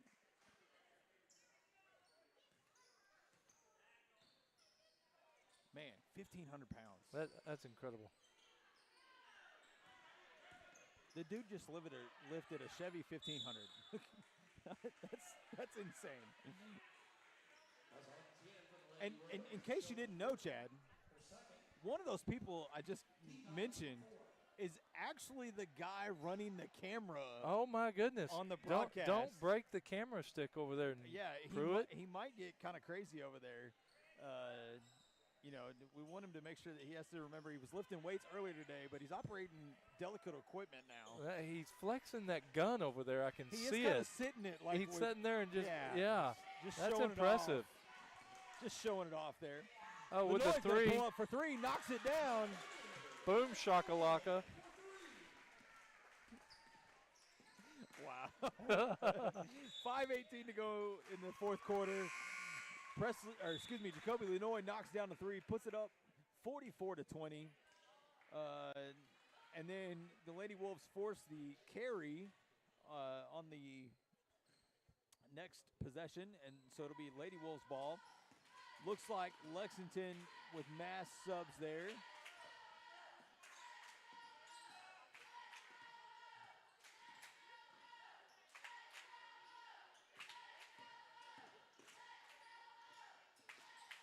I think Presley Hunt was going to pull up from three and then kind of lost the ball behind her back there for a second.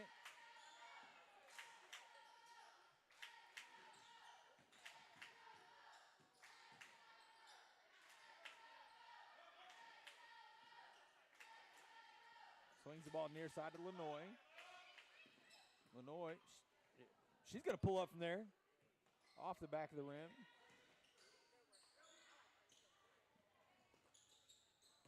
Davis going to stay with that full court pressure. Lexington does break it, gets down the floor. Trying to work the ball around. Shelby Courtney with the blocking foul. That should put them at the line, I believe. That's on 10. Shelby Courtney, her third.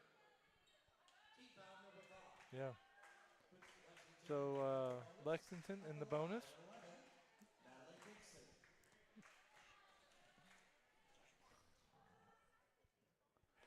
First one's good for Natalie Dixon. Lenoy and Courtney headed to the bench, and Lily Heffley and I believe Barnes are the ones that made their way back. Yeah, she got 4 letter play, right? Yeah, absolutely. Ball goes off the front of the rim, rebounded by Heffley. She's going to try to push the ball down the floor. Oh, good look. Just kind of pass got right in between the Barnes' legs. Stolen by Heffley. Picked up by Martin. Presley's going to drive. Gets the layup.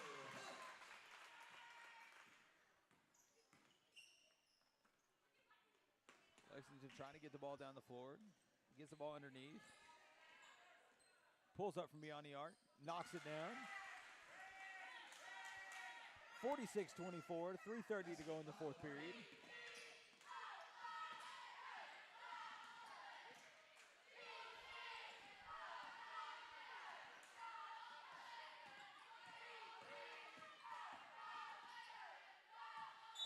Lily tried to go baseline and then throw it across the floor to Presley Hunt, standing over there behind the three-point line open, but ball got deflected out of bounds.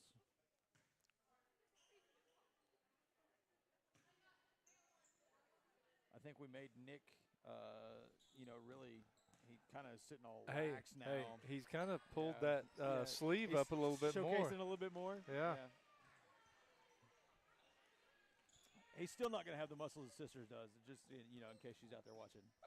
I still think she could beat him up any day of the week. Lexington working the ball around. Trying to get the ball inside. Puts up a shot. Miss. Rebounded by Hunt.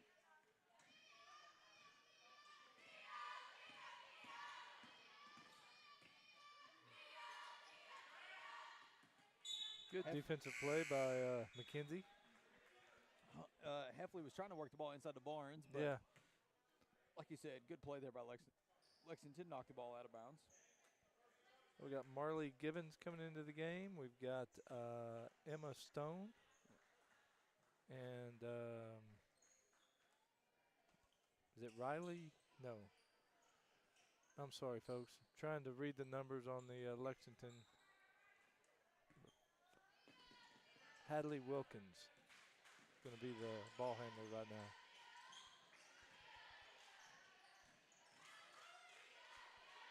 Good move there. Nice move. Unfortunately, not able to get the layup, but rebounded by Barnes. But then, Givens able to get her hands on the ball during the rebound. And she's a freshman. Yeah, able to get her hands in there and force the jump ball, which gives the ball back to the Lady Bulldogs. 2:24 to go in the game. Lexington inbounds. Heffley got a hand on it. Picked back up by Lexington. Then Heffley gets another hand on it and actually knocks it off the foot of the Lexington player. Heffley's not playing like she's got 3. No. She said she's got 5 to give. Yeah. I think she had Mr. Morse for a year. She understands that she's got 5 to give, and she's going to use all 5 of them. Oh, good pass. Good look. Barnes misses on the floater. Lexington with the rebound, pushes the ball back the other way. Takes just under 2 minutes. Little floater from Lexington, can't get it to fall. Rebounded by Lexington.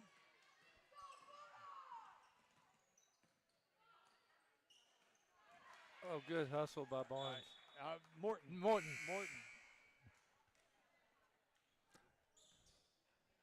Tyleisha McDonald going to come onto the floor, replace Presley Hunt. That Media's own? Media's own Presley Hunt? Yeah. Not Tyleisha, no. She is not a media member. Not a media member? No, she is not a media member. We won't hold that against her. Picked up by Danker. Danker's going to bring the ball down the floor.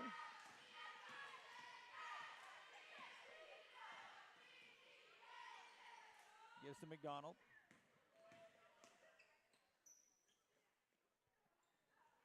Danker back on the near side.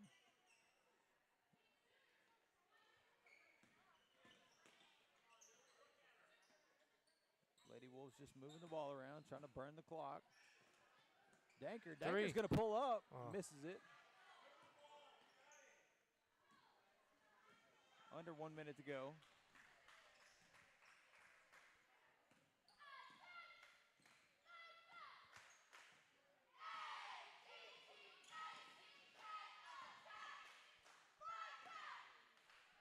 This is the floater. Be a timeout, substitution timeout for the Wolves, Lady Wolves, excuse me. Morton and Barnes going to head to the floor. On come Busey and Watkins for the Lady Wolves. Both of those media members. Okay. We always like to shout out the media members. Everybody works so hard to bring you all the broadcasts. except for Aiden, our current producer. He doesn't work hard at all. Well, all Pruitt works hard at is flexing his bicep over there. He is working hard at flexing that bicep over there on the camera. Call a walk there. 14 seconds to go. Lady Wolves up 46-24. So, player of the game for the Lady Wolves tonight, Chad. I took the boys' game first. I'll let you go first on the girls' game. Man, I don't. I'm gonna go with Maddie, man. She had lots of rebounds, some block shots. Even gave one of her fouls away to Kinsley. So, she was so giving this evening. Yeah. But Presley hit 3 or 4 threes tonight. But I like the post player, Maddie Morton. So I'm actually going to go spot on with you there. I know it's the cop-out answer, but I 100% agree with you. I think Presley played a great game, knocking down some big threes. But Maddie Morton, you put those boards on, and I'm an old-school player. I like the boards. I like the defense. She had quite a few blocks, I think. Yeah. And then the blocks, between the block shots, the rebounds, and the points, I think I definitely would have to lean Maddie Morton. So congratulations to Maddie Morton for being the Lady Wolves player of the game. With that ends the broadcast of the evening. We're going to get ready for the broadcast, actually the road trip next Tuesday, going to Lexington. And we'll see you guys on Thursday for a junior high broadcast, and we'll see y'all then. See ya.